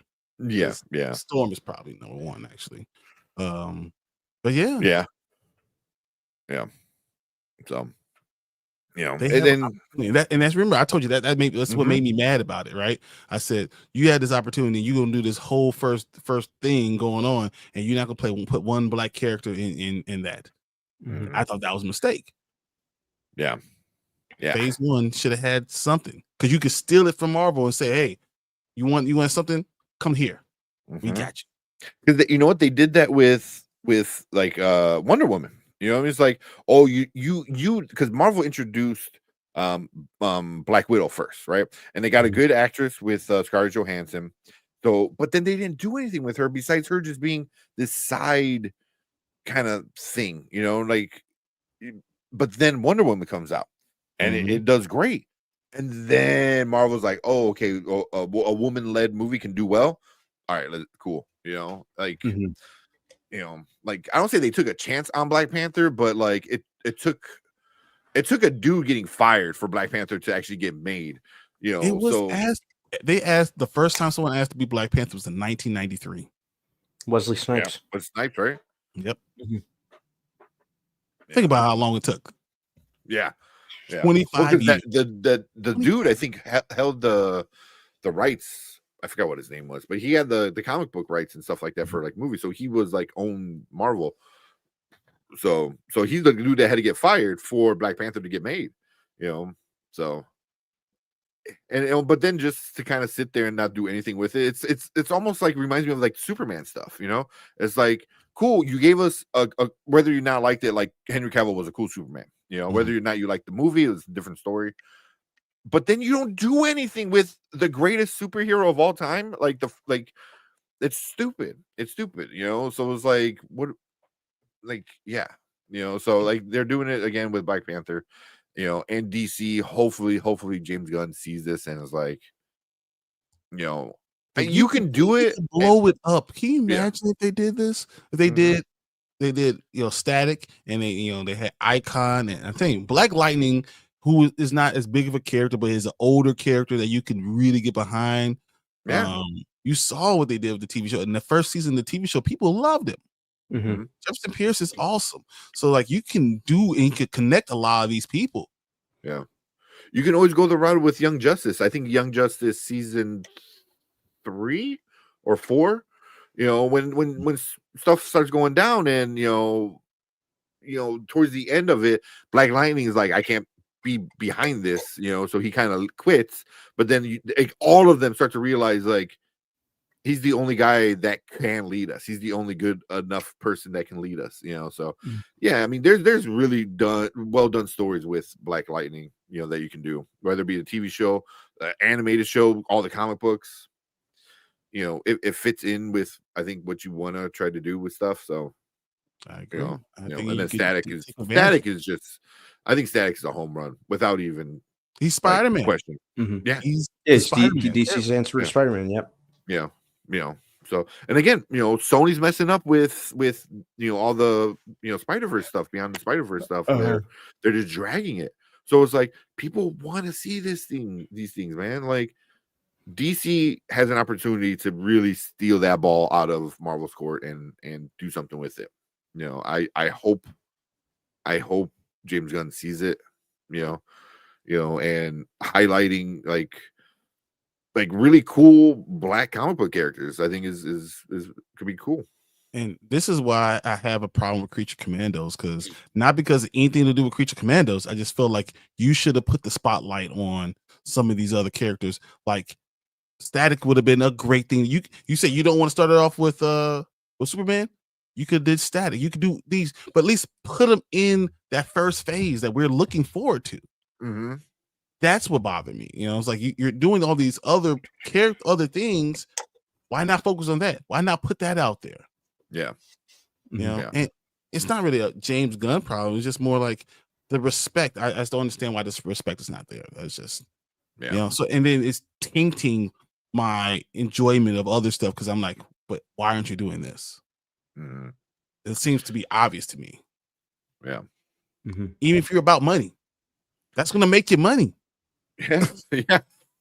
Yeah. With, I mean, pointing at Black Panther, you know, no one's, I don't think Disney or Marvel saw that being that big. They were stupid. But, you know, as you're saying, I mean, the fact that you don't see the idea of Storm and T'Challa being such a great storyline that you can really have. Mm-hmm. Mm-hmm. You know, just like, you know, Nikisha saying with Cynthia Erivo. wanted to be, hell no.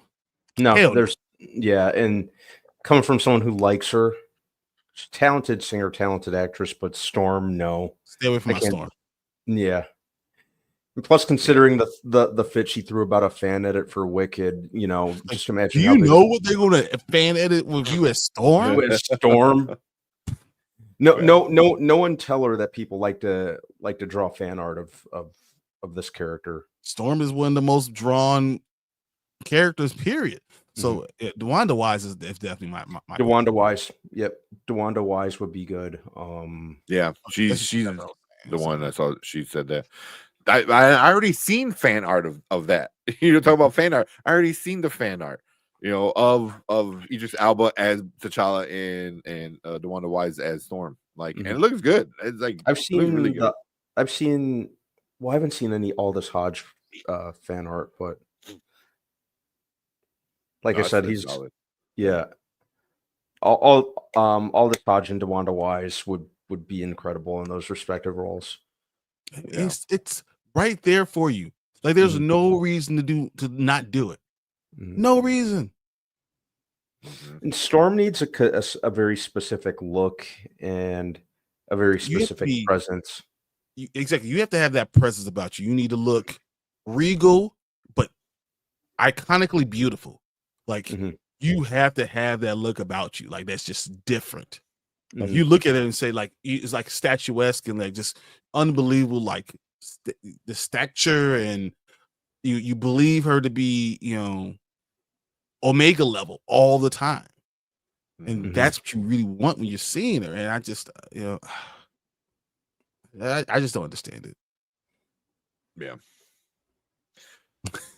I see you, Mama Bear. They're dropping the ball. Wow. Mama Bear says my biggest requirement for Storm is they do a good African accent. I'm looking at you, Halle Berry. Yeah. But it's not even. I don't even blame her though. Because It was terrible the casting. director.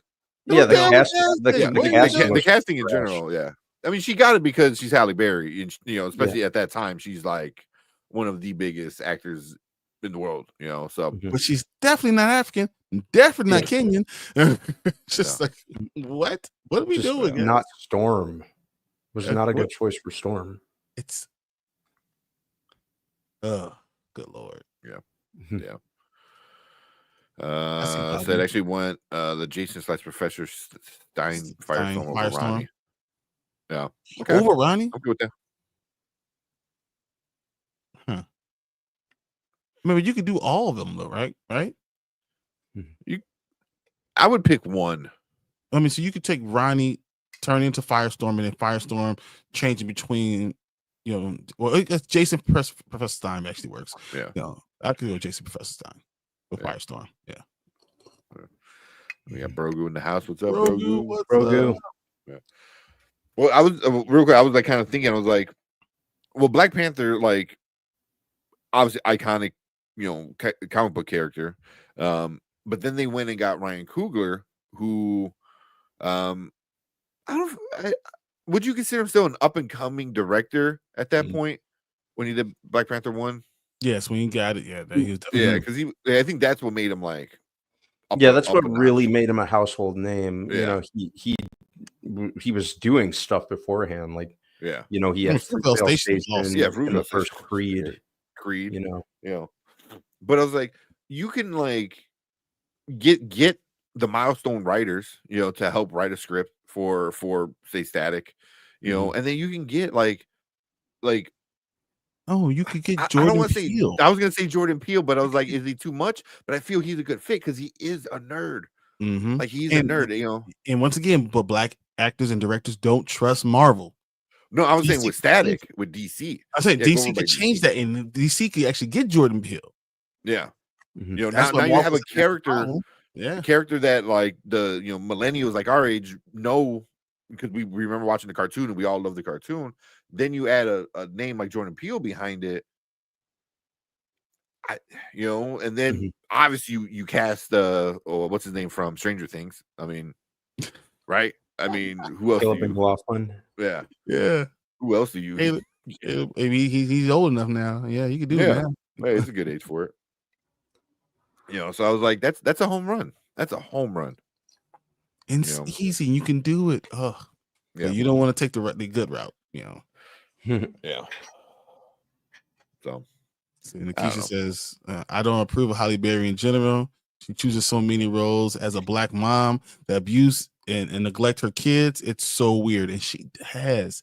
She does about that. When you win was it Emmy for Monsters Ball? Like fuck you. I mean, just honestly, losing Isaiah. Like, come on, man. Come on. Yeah. That's true. I didn't even think about that, but that is really true. It's the trope, like that like black women don't want to, aren't good mothers, and that don't take care of their kids and all that stuff. Fuck that. That's nothing like that. I mean, I go on and on about that. I think black women are the most wonderful mothers in the world because I was raised by black women. So that's just easy for me to say. So, you give up yourself all the time. So yeah. And then to see that in the movies, and that's what the world, because now the truth is a lot of people don't know black people. There are a lot of places in this the country that don't know a black person. Just really like or they know one of a black person, but there are places, because we're a very segregated place, a country that never been around black people.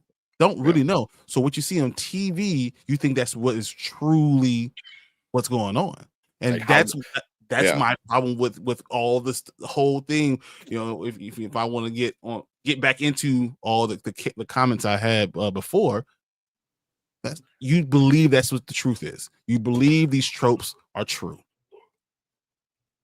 And that's it. It's a responsibility of good writers and directors to tell the truth about what it really is and lead into a different direction. That's not what it is. That's not what all men are. All black men don't leave their family. All black women aren't crazy and can't raise their kids. That's not true. Yeah. It's just a trope. And people that don't know people will believe it. Mm-hmm. That's why I'm mad at you, Nate Moore. That's why. Yeah. I mean, yeah, I don't know. I can't add anything to that. It was well said. Here goes Sheed. He said, it makes you think it's deeper than what we're willing to admit at this point. There's no reason to not have these characters on the front of the street, right front of the screen, I think. Yeah. But yeah. It doesn't make any sense. You have no reason. Yeah. And I think Static had both his parents, right? Yeah, exactly. Yeah. But another thing that is a big trope, in the comics, he has both his parents, right? Yeah. Yes. Yeah. So I remember in the cartoon his mom was dead. Was it? Yeah. I couldn't remember. I know his dad was there. I couldn't remember the mom. Okay. But yeah, you can keep them both. Oh, you never have to be nervous about stuff. Thanks for validating that one. I'm nervous to say it, but it's so true. It is true. You don't have to worry about. No, I 100% agree with that. I think we know enough movies. We've seen enough of these things, and you see it. And why is Denzel Washington win for Training Day? But not Glory. Not the Pelican Brief. Not we could go on and on of these unbelievable iconic of Malcolm X, right? Yeah. But Training Day, when you're the evil guy, when you're the bad guy, that's the corrupt cop. The Oscar. Now you win the Oscar. Come on, man. Come on. Yeah. Coincidence? I think not. Yeah. Exactly. So you could do. Oh, we're talking about Ronnie. You can do both of them, but Ronnie isn't interesting as Jason and the Professor Matrix makeup. They also have more potential to do more things. Yeah, you are right with Jason. You could go into outer space. You could do a lot of different things with that one. Ronnie is pretty much grounded to Earth. So, like she's like, boo, Nate Moore. I mean, dude. Just because you look just. It's funny because I feel like he got the job because they believe that he knows black people, and that's just not what's going on. Like he just does not know, or doesn't care enough to really push that agenda. And that's all you need is sometimes to push a positive agenda. Sometimes, yeah. I mean, I know Brandman when he was raised, his parents and his sisters and things like that, like he came from a different home. I've come from a very, my uncles, my father, my mother are all teachers. My grandmother was a teacher. My grandfather was an engineer. Like this is what come from a lineage of that. So not all black people like come from a certain way. Like they're not all from the ghetto. It's not all that. And even if we all grew up together in the South Side or in Chicago, especially Chicago, we all were doing different things. And there's a quality within that and who you are. And no one want to ever talk about that. No one wants to ever say, no, we're a whole rainbow of things. Just like white people are a rainbow, good, bad, in between, all that. So are black people. There's good, bad, and in between. So don't understand one trope is going to do a whole monolithic group. That doesn't make any sense. So when you want to get that positive stuff too. So stop giving me all the negative. So that's why I don't want to see these negative tropes. Because I've had enough of it. Yeah. I've seen it for my entire life. So let me see now some positive stuff out of it. That's all. That's why you'll get like a lot of people now, like who don't want to see the slave movie anymore, who don't want to see the drug slinging, gang member kind of trope. They don't, they don't want to see that thing that has always been put on screen. You know what I mean? And it's just like, are we not past that? Yep, kind of thing. Like, But it's what you put on camera, what you make films of, really is what the culture is. Just the culture, what culture people believe the culture is. So like you can maintain the same idea of drugs and all this alcohol and sexually over sexualizing kids and over sexualizing your women and all that stuff. You can keep those tropes going, and black men not being in their kids' lives. You can keep that going forever if you put it in movies all the time. And not that it doesn't happen, but if that's the only thing you see, you believe that is all what black people are. Yeah. That's all I see. I mean, my only thing is get both sides. Yeah. Show everything. There's good people, there's bad people, there's great people, there's ghetto, there's not ghetto, there's hood, there's all those things. And hood doesn't mean bad either.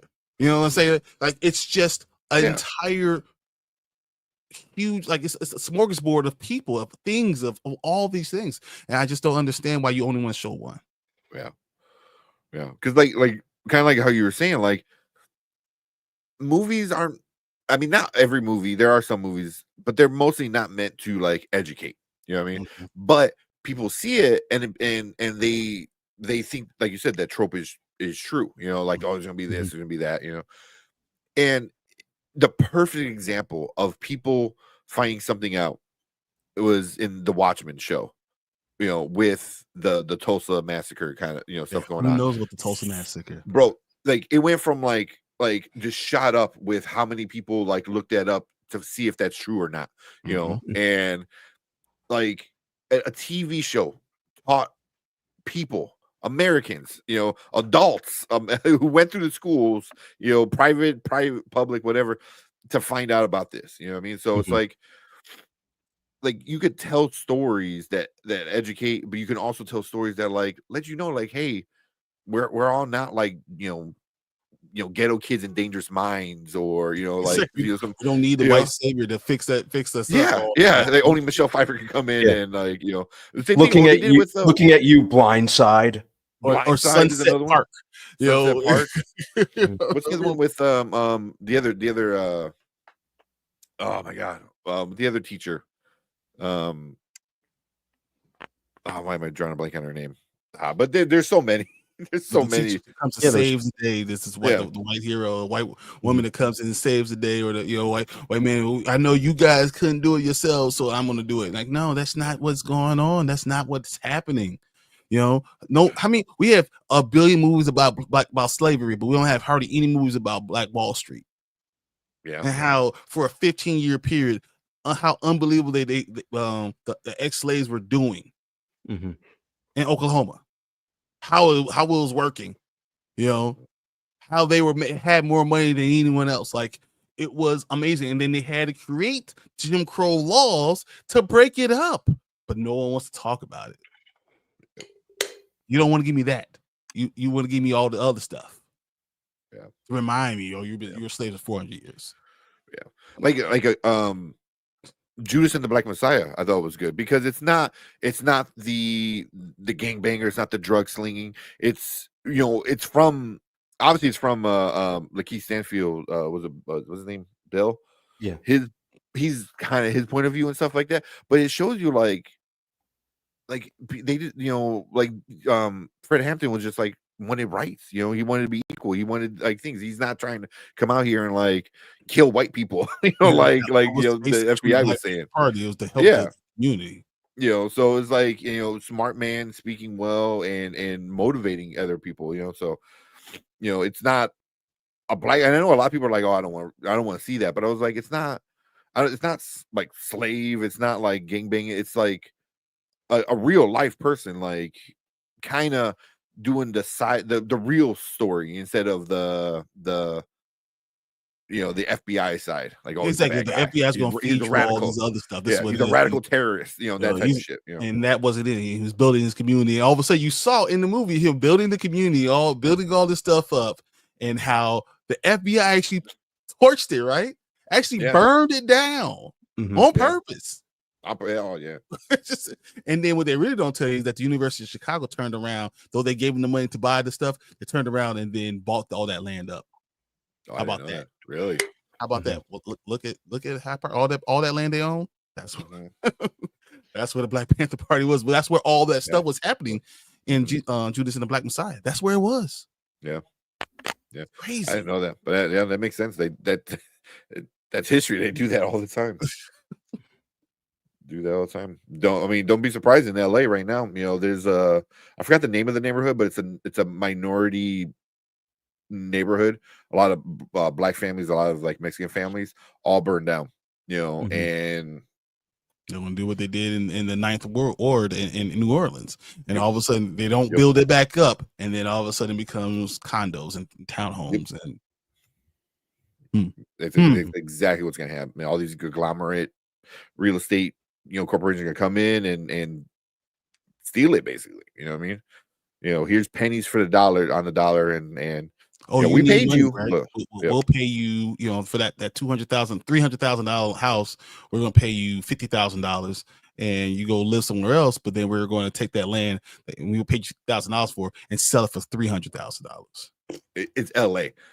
Add another zero to that. at least another zero, if not 2 zeros. But yeah, man. I mean, it's crazy. It sucks. And it happens all the time right in front of our faces, and we don't want to talk about it. Yeah. That's why I'm trying to look at a few, like trying to find some charities that people can donate that specifically helps the not the rich people who lost their homes, because it's sad for them losing their homes too. Don't get me wrong. Billy Crystal lost all his stuff. Rainn Wilson lost all his stuff, but they can rebuild. They can reorder their Oscar and Golden Globes and Emmys and shit. But I'm looking for a charity that would help like the more lower income families. Like a normal family. LA, how's South Central going to work? How's like if you lost your houses there? Yeah, what to kind of prevent these big corporations coming in and buying them out. So there are charities. I want to find a few and try to like push those. Like if you want to help people, like help them maintain their generational wealth. You know what I mean? So yeah, but I don't know if we got 1 sec, guys. Much. Yeah, go ahead, man. Go ahead. Yeah, when you come back, we'll do Mayfair Witches. We'll actually do some stuff. Yeah. Like I said, man, it's one of those weeks. There's not much going on. I don't think any of us watched Den of Thieves. I wasn't really excited. You were going to catch Den of Thieves, guys. So all that's really going on this week is like Mayfair Witches. I could do a quick. No, you said you're going to watch Flow. So if you watch Flow, we could do. Yeah, I'll watch it. I'll watch it like clearly tomorrow. Yeah, we'll do a review for that. Shit, we could do Severance. Yeah, right.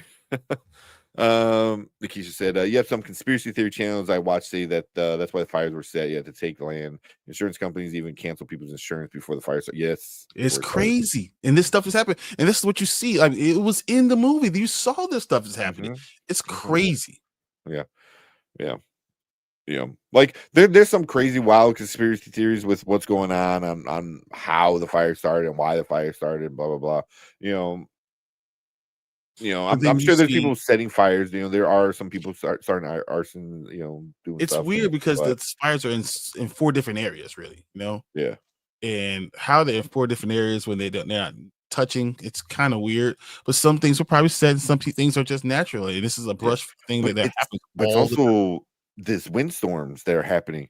I believe because I was reading a lot of it on Sunday and today. At work. I should say at work, but on my lunch break. Exactly. Where it was, I think, the biggest windstorm or the 4th and 5th biggest windstorm were back to back, and they were this past week. You know what I mean? So you legit had 80-mile-hour winds. So you get enough embers going, and they go in the air, and the air's so dry over there. Everything's so dry over there. Because they haven't rained for like And then- 5 months. 5 months, big drought, and then there's a major windstorm, and then everything's just so dry, and it just goes up, and then the game over. I believe sometime Tuesday, they're talking about another big windstorm. So now that they started controlling a lot of the stuff, they're worried that this big windstorm coming tomorrow might undo a lot of the stuff they held back, which really sucks. But yeah, we're just happening in Hawaii. Hawaii. Get rid of all the whole island, and then look what happened right now. All that's getting bought out. That's getting bought out. Like South Park was right. Like with all the white people moving to Hawaii, and then they're claiming it's their land. It's their land, exactly. Oh my! Don't get me started. Don't get me started. Yeah. So, but yeah. Did you not watch Moana? Come on. Yeah. Oh yeah. Well, speaking about Moana, we'll talk about that in a second. I follow a DIY YouTuber in LA, and she said on her Instagram, so she saw people setting fires on purpose. Yeah. There's video of people walking around with like a blowtorch and stuff like that. Mhm. There's people doing messed up shit. People always gonna try to take advantage of the But situation. also it could be kind of, I don't want to say messed up, but maybe your house is worth more if you do have the insurance. Because if you did have that fire insurance, it was not cheap. So maybe it's just better to have the house burn. I don't know. It's hard to tell a lot of stuff. Look like this, like do this, Brand Man. Just What? point like this. Let's go ahead, point like this. Just yeah, exactly. Just randomly, because Mama Bear was like, Yeah, there you go. He put his nanotech shirt on. Oh man. Yeah, I have like I have the heat because it's been so cold out. I had the heat on like full blast, and I started like chafing over here. I'm like, let me take my sweatshirt off. Nice. Well, yeah, but Like yeah, this the LA stuff is crazy. "Hey, good night, bro, Goo man." Appreciate See you, you brother. coming in, hanging out. Did you change your shirt? I think you just took off your sweater, right? Yeah, I just took off my sweater. That's all. Yeah. Put some baby oil on and some lotion. Listen, It rubs the lotion on its skin, or else it gets the hose again. I appreciate the clothing change. That's funny. Well, real quick, talking about Moana because I have it as a thumbnail. Moana's getting sued. Well, Disney's getting sued specifically for Moana. So the story is back in the early 90s, I believe a group of guys or some guys, whatever, pitched the story that ultimately became Moana. So I believe they're suing for about $10 billion or something. $10 billion, yeah. 10 million or billion? 10 billion. Billion. Okay, yeah, that's what I thought. And it was supposed to be, instead of Moana, it was like Bucky, I believe the main character's name was, but it's almost beat for beat exactly what happened in the movie. And they're saying they pitched it. They pitched it to Disney in the 90s, and they're like, yeah, cool, and then eventually stole it. So I will say this: we all do know about the Lion King being sued, right? I mean, No, who? I had no idea. I forgot. Was it there's another cartoon. There's another animated cartoon. I forgot the name of it. Kimba the White Lion. Yes. Yeah, the white lion. Kimba the White Lion owner or creator sued Disney because of the Lion King, because it's almost beat for beat the Lion King. Mm-hmm. Yeah, exactly. Even some of the shots look exactly the same too. So, but I mean, that's what, I don't say that's what Disney does, but that's what Disney does. Exactly what Disney Snow does. White, Cinderella. Like all these are Little Mermaid, Tangled. Those are all folklore. That from different parts of the world, and they made them all white and made them all Disney. Exactly. I mean, I talk about Rapunzel all the time. Yeah. I'm just saying. How many white people do you know that has hair so thick that you could make it a rope? Yeah. Just asking. And you surprised at the African folklore? Come on, man. Where we at? Have you seen my baby's hair? Oh my goodness. Yeah, so that's what they do, and but then like the story of like Lion King and even something like Moana, it's not out of the realm of like folklore, like because even Lion King is was it Hamlet or Othello? I forgot which one. Hamlet, because the uncle kills the dad. Yeah. Blah blah blah. That's Othello too, but yeah. more. So even that story is kind of takes that from it, but hey, check this out. The Rapunzel one that I talked about, the Rapunzel, the African one, I know my was gonna say is that it's called Rapunzi. It's called a African girl with long hair who's locked in the tower by a witch. The girl uses her hair and help the witch to get out of the to save herself out of the tower. Rapunzi. Yeah. It's like African folklore. Yeah, it's German tales name lettuce. The lettuce the queen carved while pregnant, or craved while pregnant. Well, like so the whole thing will let their hair down and all that stuff. Like literally, this Rapunzi is like Raponsie. Yeah. But even then, like multiple cultures will have something similar because it's all passed down, and then as it gets passed down, it gets changed and stuff like that. So, we have, that is just kind of like trying to figure out who did it first, kind of thing. But well, Rapunzel was supposed to be a 14th century story, and then Rapunzel came in the 18th century. Yeah, from the Grimm brothers Grimm. Yeah. Well, also like. Usually if it comes from like African folk tales, it's usually older because it's tore down from yeah.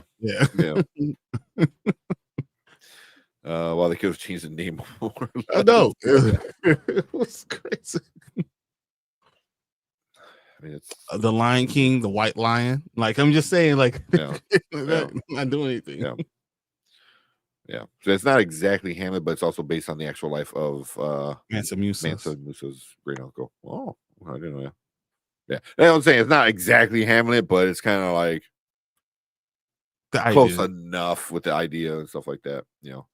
I should say it's loosely based on it. Not the same person. It's loosely based. Yeah, but a lot of folk tales are like that. They they kind of take things from other places and kind of mush it together. But that's what Disney does well. Disney does that well. Cinderella, it was very different. Snow White was very, very different than the original story. So and it's funny because you can always use those stories because the statute of limitations ended on that. So whoever got to it first, doesn't matter who wrote it. They're all public domain. Public domain. But then that's why they changed it up enough. That's why I always find it annoying when people are like, "Oh, did they Disney-fy it?" That's what Disney does. Yeah, from the beginning, from the 40s. They get a story and they Disney-fy it. They make it kid friendly. Like, they put their stamp on it. Yeah, so like people nowadays are like, "Oh, they're just Disney-fying it." Like, yes. Where have you been the last handful of decades? Yeah, yeah, exactly. So yeah. Okay, that was fun. Sundiata Giete. Okay, I would check that one out. All right, let's do this Mayfair Witches. I feel like this should be quick. Right. And there's really not any trailers. I was kind of looking. I didn't see anything unless you guys saw something you wanted to No, watch. I was looking at it. I didn't even see. Yeah, I haven't seen any like newer standout trailers come out. Yeah. We could talk about the trailer that's going to come out. Like, when do you think Fantastic Four is going to come out? I'm thinking I'm thinking Oh. Super Bowl. We'll get a Super Bowl spot and then a Super full Bowl. trailer at the same time. So what they said is that they're not going to do it at the Super Bowl because what comes out that week? What comes out that week? Captain America Damn, it comes out that week? comes out that week. Comes out. Oh, sure does come out that week. Damn. I don't know why I'm thinking the Super Bowl is like in a couple of weeks. But So it's I guess it February 9th. is. Yeah. It's February 9th, and then this it comes out the 14th. So they're not going to allow it to do a thing. They're going to do their own trailer release on like I think it was someone said the 11th or 12th or something like that. So they'll do it themselves. That makes sense. And then they'll put the first one really will be in the Captain America movie. So trailer for that movie, he'll be there. We do the teaser and then the actual trailer. Yeah, that makes sense. That makes sense. Yeah, but that's gonna be wild. But February is when stuff, Invincible comes out. We get Captain America. Severance will be going on. Like January always just sucks. Yeah. Sucks. So speaking of sucking, let's talk about Mayfair witches. Yeah. All right, let's go. All right, welcome to the Spoiler Kings. My name is Tank Kramer with Brandman Brandon, Brian the Grizzly, and we're here to talk about Mayfair Witches Season 2, Episode 2. Was it like 10 Swords or 10 of Swords or something like that? Yeah. 10 of Swords. 10 of Swords. Mhm. Yeah. So, quick breakdown. Lasher is fully grown. He's out and about, causing a bunch of mayhem, and he's literally killing other Mayfair witches. Starting to kill a bunch of them. So when he has sex with them, they're insides. I don't know if they get something. I think they have sex, and yeah, because they hemorrhage out. They hemorrhage out. Yep. Which is weird after sex. Literally death by snoo snoo. Death by snoo snoo. Lasher edition. So you have Rowan trying to find Lasher. She's pissing me off. Oh my god, she's trying to justify not killing him. He know he's the devil incarnate, and she's trying to what really was, she's blaming Sip, she's blaming everybody else, even though she just liked having the power. She likes having the extra power, and wants to pretend like she can do it for good, and she's wrong. And she's wrong. She knows she's wrong, and she's trying to pretend like she's not. Yeah. Like, I don't understand. Yeah. It's the power. It's the ghost aunt, whoever, the ghost that keeps popping up for Rowan. They just called her out on her bullshit. Yeah. It was like, no, you could have killed him, but you like that power. You like that boost, that he got you. So it's this mystical power that she's beginning. Every time he's around, you see her out there with her hand. She likes the feeling of the power, and that's why she's doing it. She's just so pain. It's hard to watch. She's such an unlikable character. Oh my god, it really is. Who's the likable character in here? Was it Sip? Pip, whatever his name is. But Sip is so in love with her. Yeah, he's not even likable either because he's such a pain in the ass. Like, why are you so in love, man? What are you doing? Yeah, but he's really the only story I really care about right now. Because him, and now you have the new Mayfair that's coming back. I forgot her name. The one who Tessa's sister. Yeah, the one who can read minds. I've seen that actress around before too. I think she's a pretty good actress. I've seen her in another show. So I mean, that they have a good thing going on, with why they want to go after Lasher, but the main story of Rowan, she's just so stupid. The part where I rolled my eyes so hard. Is her name Moira? Was it Moira? I don't know. This is Moira. She's new. New this season. It's Moira. Yeah, but when Rowan and the other her like sister, I guess, are talking about getting Roland, where he's like unstoning him, like bring him back. She goes, "I need his help." And then she starts listening. Well, what about this? He's like, no. Well, what about Telemasco? Oh, I can't trust them. But you could trust him. Like, but you could trust him. Yeah. it doesn't make any sense. It was like, and but the it's like best at the thing very they you tell can't her- trust Sip. Like But not it's- even all of Telemasco. Him, you can't trust him. But she doesn't trust him because he loves her, and she says he was going to try to kill the baby. Yeah, he needed to kill her. He should have done what you said. He was listening to you, thought you guys were a team, was in love, and you ruined that. Yeah. Like, yeah, man, the worst character. Yeah, for real. And then I don't know how you guys feel about it, but when her, boyfriend kind of guy from her previous life came into the city, the first thing she should have did was get the F out of here. Yeah. Yep. I'm like, you keeping him around, he's gonna die. He's gonna die. Like, and that's not even ruining the show. Like, he's gonna die. Like he has no powers. He has no idea what's going on. Like Lasher's gonna murder him in a horrible, horrible way. Like I already see it. It's coming. You make him like burn inside. Yeah. And it's funny because Jack Houston's doing a good job as Lasher. It's just that's not the problem. That's not the problem. Everything else is so stupid. It's just everything about this show makes me angry. But also, this episode reminded me that Alexandria she's not that good of an actress, man. When she's in the forest with Lasher, whoo, that was hard to watch. I think she's a fine actress. She's not working with the best content though, and I'm starting to ask myself if it's more that, because she has proven herself to be, she's no Meryl Streep, but she's at least capable. In pretty much everything else that I've seen her in, other than this, she's just working with very flat, bad material, and that's not helping matters. Yeah. Just that forest scene. I mean, it is the director ultimately for accepting whatever she did, but the whole thing is like, no, I will kill you, or whatever she said. Like, it was like everything would just go flat. It was just like you said, so flat. It's like you're reading it almost. Yeah. It was like, and then I watched the thing after the episode, and somebody's like, oh, they have so good chemistry. I was like, do they? When? Because we must be watching different shows, because like I don't see the chemistry like at all between Lasher and Rowan. What'd you think about the Cortland scene though with his father?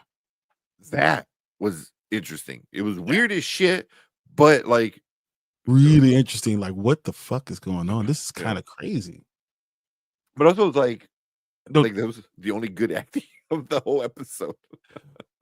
Everything was crazy, right? And then he ran out of food, and he said, "I'm still hungry." And then when Cortland cuts off his own hand to feed to his father, as his father's cutting it up with his, oh my gosh, that was interesting. It's such a man that's that just like that, and then talking to him down on him, saying that's all you're worth. All you're worth is to bring him in. You're not worth to know any plans. You're not worth any of the rest of this information. You are a stain on this family. You're a nothing. So I thought that was an interesting part of this show, but probably the only interesting part that I had of this episode. Yeah, because it even the idea between Sip and Moira, I was like, so why is she just? He had this thing that he was going to try to like implant on her, like, to make her trust him. And then I don't know if he ever used it. No, because the other Telemasca chick who made it for him told him, like, you can only use this once, and then you're going to lose that trust. So she's like, do it the right way, do it the normal way, like build trust, and I think that's what he wound up doing. He trusted her with the story of him, and all that. And then let her go. Yeah. And then he calls him. The first as soon as something goes down, she's he's the first one that she called. So but I mean, that's good. I like that. I like that. I feel like is interesting, because I'm interested in that character, even though she's brand new, like I get she's upset with her sister, like she's pissed off for that.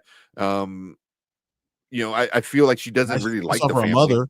No one Yeah. wants to be around her without playing music, so she can't read their minds. Yeah, and then she could be around Sip. I wouldn't be surprised if them two start having feelings for each other. I hope that happens, and I want Rowan to want Sip to come back, and he's like, "Nah, I'm good. I got your cousin. Yeah.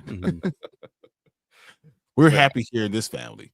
You stay over there, Yeah, Alaska, with your lover son lover boyfriend, whatever that is." It's so weird. Yeah, it's just yeah, and it probably is a lot of the writing just feels flat, but then at certain times it's not horrible. Like right now, just Rowan stuff, it just doesn't get me. Yeah, she's just she's a dimwit. Yeah, that's the and more than like I said, not only that, she's just a boring character. I can't get invested.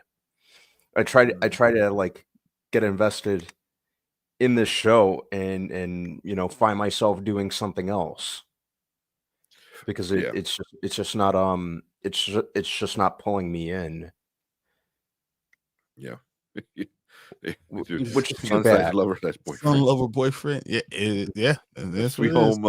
For this one, it's Sweet Home Louisiana. So still down there in the South. But it's so weird. But then if you look ahead, they're going to have vampires coming around. Yes. So that's the thing. The Talamasca, and then now we have vampires coming in. How does that change the story? Yeah. But I mean, just overall, man, like, not the worst episode, but it's disappointing because it could be good. Yeah. I just find myself not caring if Lasher kills all these women or not. Like, I'm not interested. I'm like, ooh, what's gonna happen next? Like, with something like Interview with the Vampire. Like, every time somebody did something, I was interested in those consequences of that action. With this, I was like, okay, cool. Like, I really don't care. Like, we get introduced to a Mayfair witch, and it seems like as soon as we meet a Mayfair, woman, she dies 5 minutes later. You know what I mean? Yeah. Like, cool. Yeah, like why are all the Mayfair witch characters, why are they all basically red shirts? So if you're not Rowan, then you're pretty much a red shirt. Then you're a red shirt, yeah. Yeah, exactly. But yeah, I don't know. You guys interested for the rest of the season? There's still 8 more episodes, I think, or 6 more episodes. I'm interested only because we spend so much time now. Yeah, we're too invested. That's really the only reason. Yeah. I mean, the idea of there's too many pictures of Alexandria Daddario just with her eyes, like that's trying to sell the entire show instead of giving me great writing and intriguing stuff going on. That's what we're doing. We're using that, and I want great writing. I mean, don't get me wrong. She's not, she's a good thing to look at, and when she's acting well and carrying the story, I'm all about it. But I want good storylines. I want it to make sense. I want it to matter. And right now we're not getting that. So I'm hoping that we can change. I hope it changes. And maybe when the focus is not on Rowan, that the story changes a little bit. Yeah. I don't know. I'm maybe with this new the cousin or Moira, maybe she starts becoming more of a focal point of the show and helps tell a more interesting story. But right now it's just like, and it's exactly what I was afraid of what was going to happen. Like, he's going to be born, and then what? And then it's going to be like, okay, cool. Like it's kind of interesting that they're dying. I kind of want to know why, because it seems like he's doing it like by accident. Like, he's not trying to do it.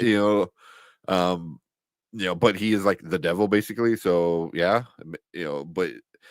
So there are things where I'm kind of interested in, but for the most part, it's like, okay, cool. It's just like Sip and Cortland are the ones, the things that I want to see what's going on. I want to see Yeah. what occurs Agreed. with them.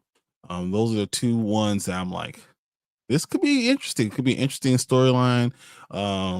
They could change the way this whole thing is going.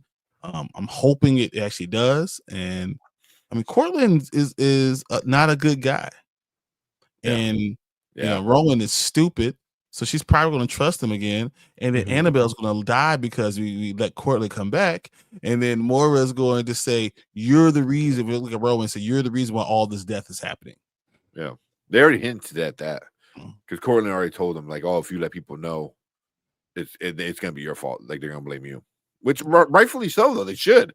You know, like, it is your She's fault. like, oh, yeah, I shouldn't be bringing people together. She's like, well, so I'm going to have a dinner party. Yeah. In the house, on top of that, you know. Yeah. And Mama Bear said, not the death by Snoo Snoo I want. Exactly. Like, it's different. It's different when you're the one dying, when the woman's dying. It's like, whoa. Like, that's not part of the deal. Yeah. You know, but it is weird because I wasn't sure. I was like, I'm like, did they have sex? I'm like, they did, right? That's what it looks like. And then, like, all of a sudden, just yeah. That's whatever he has, he exploding her. Just that's why he needed that milk. Exactly. That milk. I laughed at that. We're like, it's like after he like goes and gets the milk and just starts chugging it. I'm like, yeah, okay. I was thinking about Homelander the entire time when he was doing it. I didn't think that's funny. Yeah. So, but you know, episode 2 was just another notch. I don't think it was anything great. It wasn't horrible. It seems like this is happening, so this is happening, you know, then this is like, it's like this, then this, then this, then this. It's not like the consequences have or the decisions don't have consequences. It's just like you were going through the motions, it feels like. And I think that's part of the problem. They need to start changing that, you know.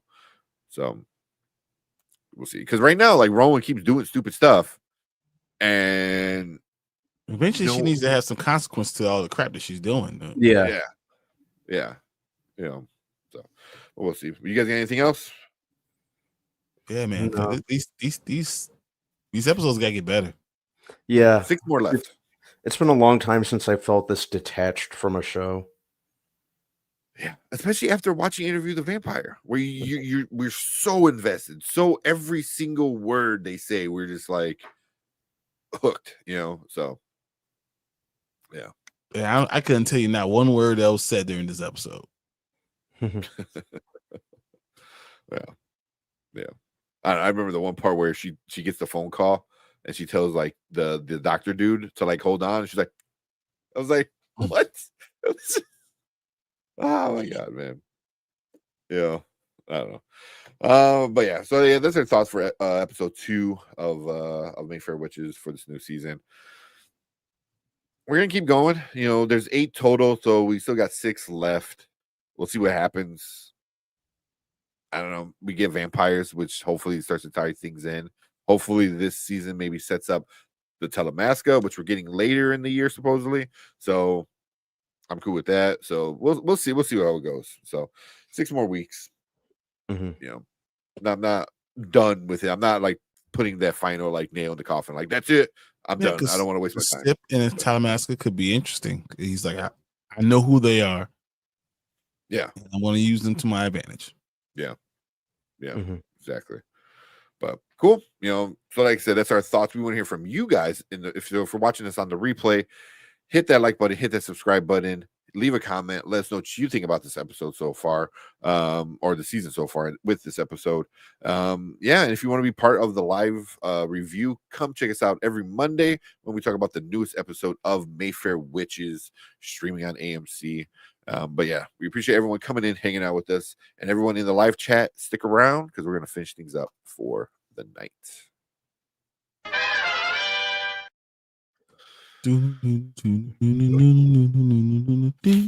Milk does a body good. Well, not her body. But a body.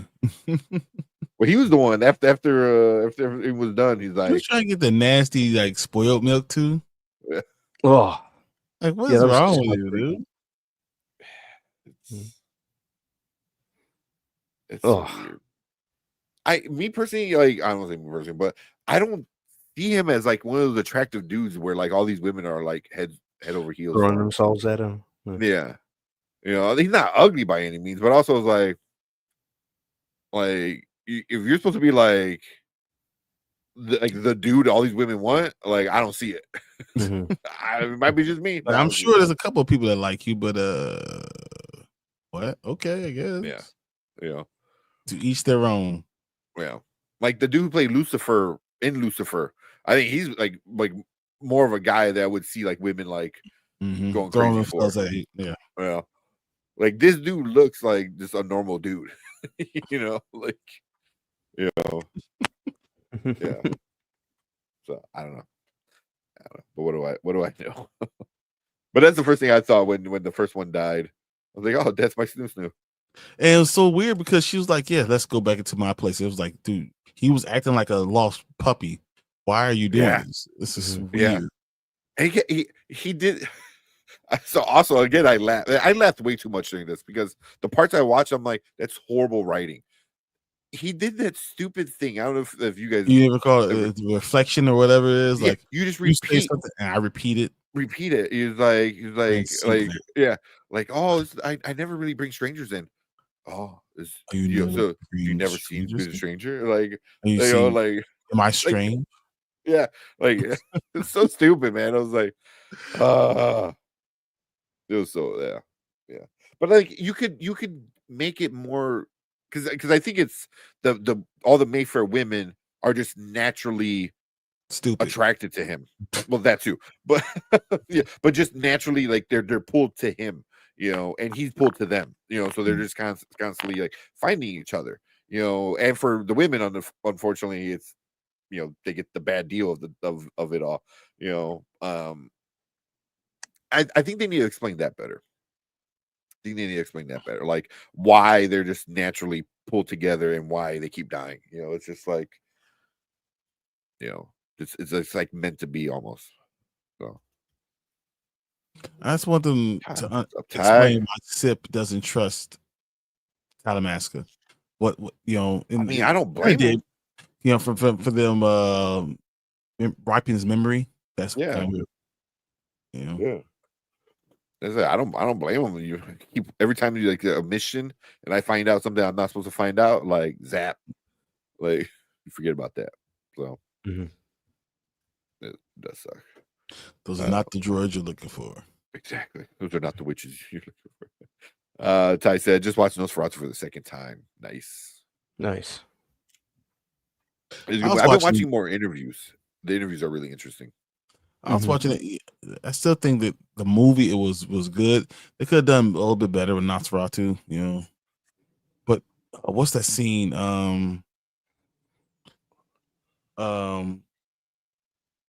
What's his name? The guy from the Nicolas Cage vampire movie. Renfield, Nicholas Hoult. Nicholas Hoult. His scene was really interesting, like with him and the monster. Oh my god, that was that was really interesting. Fuck. It was like for real. Yeah, I mean that's what happens when you put like Nicholas Hoult, who's a great actor, and someone like Bill Skarsgård, who's a great actor, but then you make him this like menacing kind of character in this outfit kind of thing, So yeah, supposedly that was like I think one of the interviews like that was like Bill Skarsgård doing that breathing kind of thing. I was like, that's wild. Like, just how transformative like he is as these good character actors that he does. But I liked it. But they were talking about was that Robert Eggers was in an interview talking about at the end of the movie. A spoiler if you haven't watched it yet, like 100-year-old movie, but at the end when he gets the sunlight on him and then just blood starts coming out from everywhere, and he said like it was coming out of everywhere, so all the cuts on his back, the big wounds, all blood starts coming out of there, his eyes, mouth, ears, nose, all that. He goes they wind up making his like anus bleed too. It's like, why? Jeez, I just yeah. feel like it's funny. And he said then like they did it, and then it was like too distracting, so they had to put a cork in it. It's like, what? Put a cork in it. Oh wow. Okay. Like, what? But it is Yeah. funny. Um, yeah. Props to Lily Rose Depp's character at the end. Talk about taking one for the team. Yeah. Can you imagine what he smelled like? Yeah. The Probably stench, like of, everything. stench of 1,000 years in the tomb. Yeah. Oh. And she literally, spoiler alert for anyone who hasn't seen it, she let that man clap until sunrise. She let him beat that long. Yeah. All night. Literally all night. Mhm. Yeah.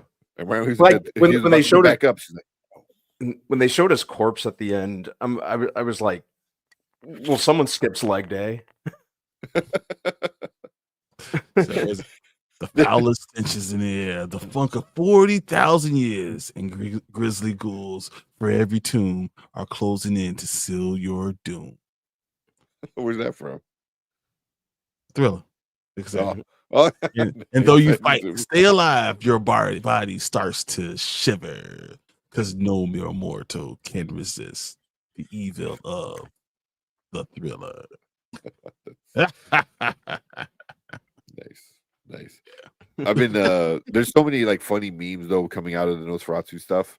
Mhm. My favorite one was it's like a kid, and he's like, oh, when Nosferatu, like you see him for the first time is when he pops out of the tomb, and it's like the little kid going, like you see everything. Like I didn't know he's sleeping in the nude. It's the only way I know how to sleep for 10,000 years. Yeah, right. Got to sleep naked in your coffin. It's like what Brandman says, starts to make me chafe, man. I can't. We're close. I mean, that explains for Nosferatu why he got those big old like wounds on all over his body. I was itching. Yeah. The Men in Black are in this. Wow.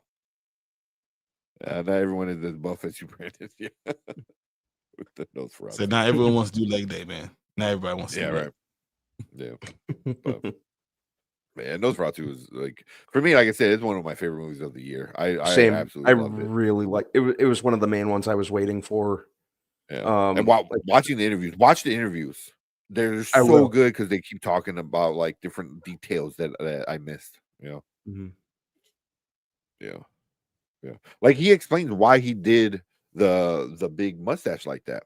He goes, like back in that time when Nosferatu was first becoming like this like creature, it was like all these like Eastern European Vlad the Impaler kind of guys all had that big mustache. So it's like it was the style, of that time. And I was like, that makes sense. Especially somebody from Robert Eggers who likes to have some accuracy to the story he's telling. Like the Northman was like all like he went crazy with the research on that shit. So so I'm like, okay. I mean, at least he had a reason. It just was like, oh, I want him to be goofy. He's like, no, I wanted it to be there, but he wanted it to be unkept, because he's old and decrepit, so but I'm like, even the way he's dressed, with the fur and the jacket and big stuff. mustache, you can use it as a shield for the smell. Can't smell your own breath. Can't smell everyone else. Yeah, right. But cool. You guys got anything else? If not, let's call it. Maybe we can call it. I don't mind. Yeah. I did want to give a shout out to a Journey Through Cinema. We talked about him last week. He did Who Killed the DCU with that like 50-minute long video about the DCEU. It's a really good video. Really good video. He did Emilia Perez. I started watching clips and started reading more about it. I'm gonna watch this because I feel like this is gonna just piss me off because it just feels like it doesn't care about Mexicans, it doesn't care about transgender, it doesn't care about musicals.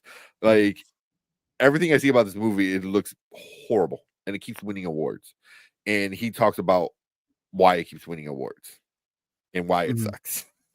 And it came out a day ago, and he's already has like over half a million views on it. So it's like his second highest video, and it just came out. So yeah, shout out to A Journey Through Cinema. He's really good, man. He's a lot of fun. I do like his stuff, you know, and he's part of the movie tuber group that we're in, but you know, his is really, I thought really, really good. So but Very cool. Yep. But cool. That's all I had. All Let's get out right. of here. Yeah, we get out of here because we probably have to drop a Severance season 1 review video. We got a lot of things to talk about because we got the watch party on Friday. We got Severance and Silo both on Saturday. So we got a lot of stuff coming up. So and then we got Skeleton Cruise finale tomorrow. Yep. So, man, it's a lot of things. So cannot wait to talk about them with you guys. Exactly. So, but cool. We appreciate you guys coming and hanging out with us. Like, it was a lot more of a chill. This was definitely a chill kind of stream. So Totally. But yeah, but we will see you guys on Thursday. Have fun for the rest of the week. Be safe out there wherever you're at. It's either cold or on fire for most of the country. So be safe.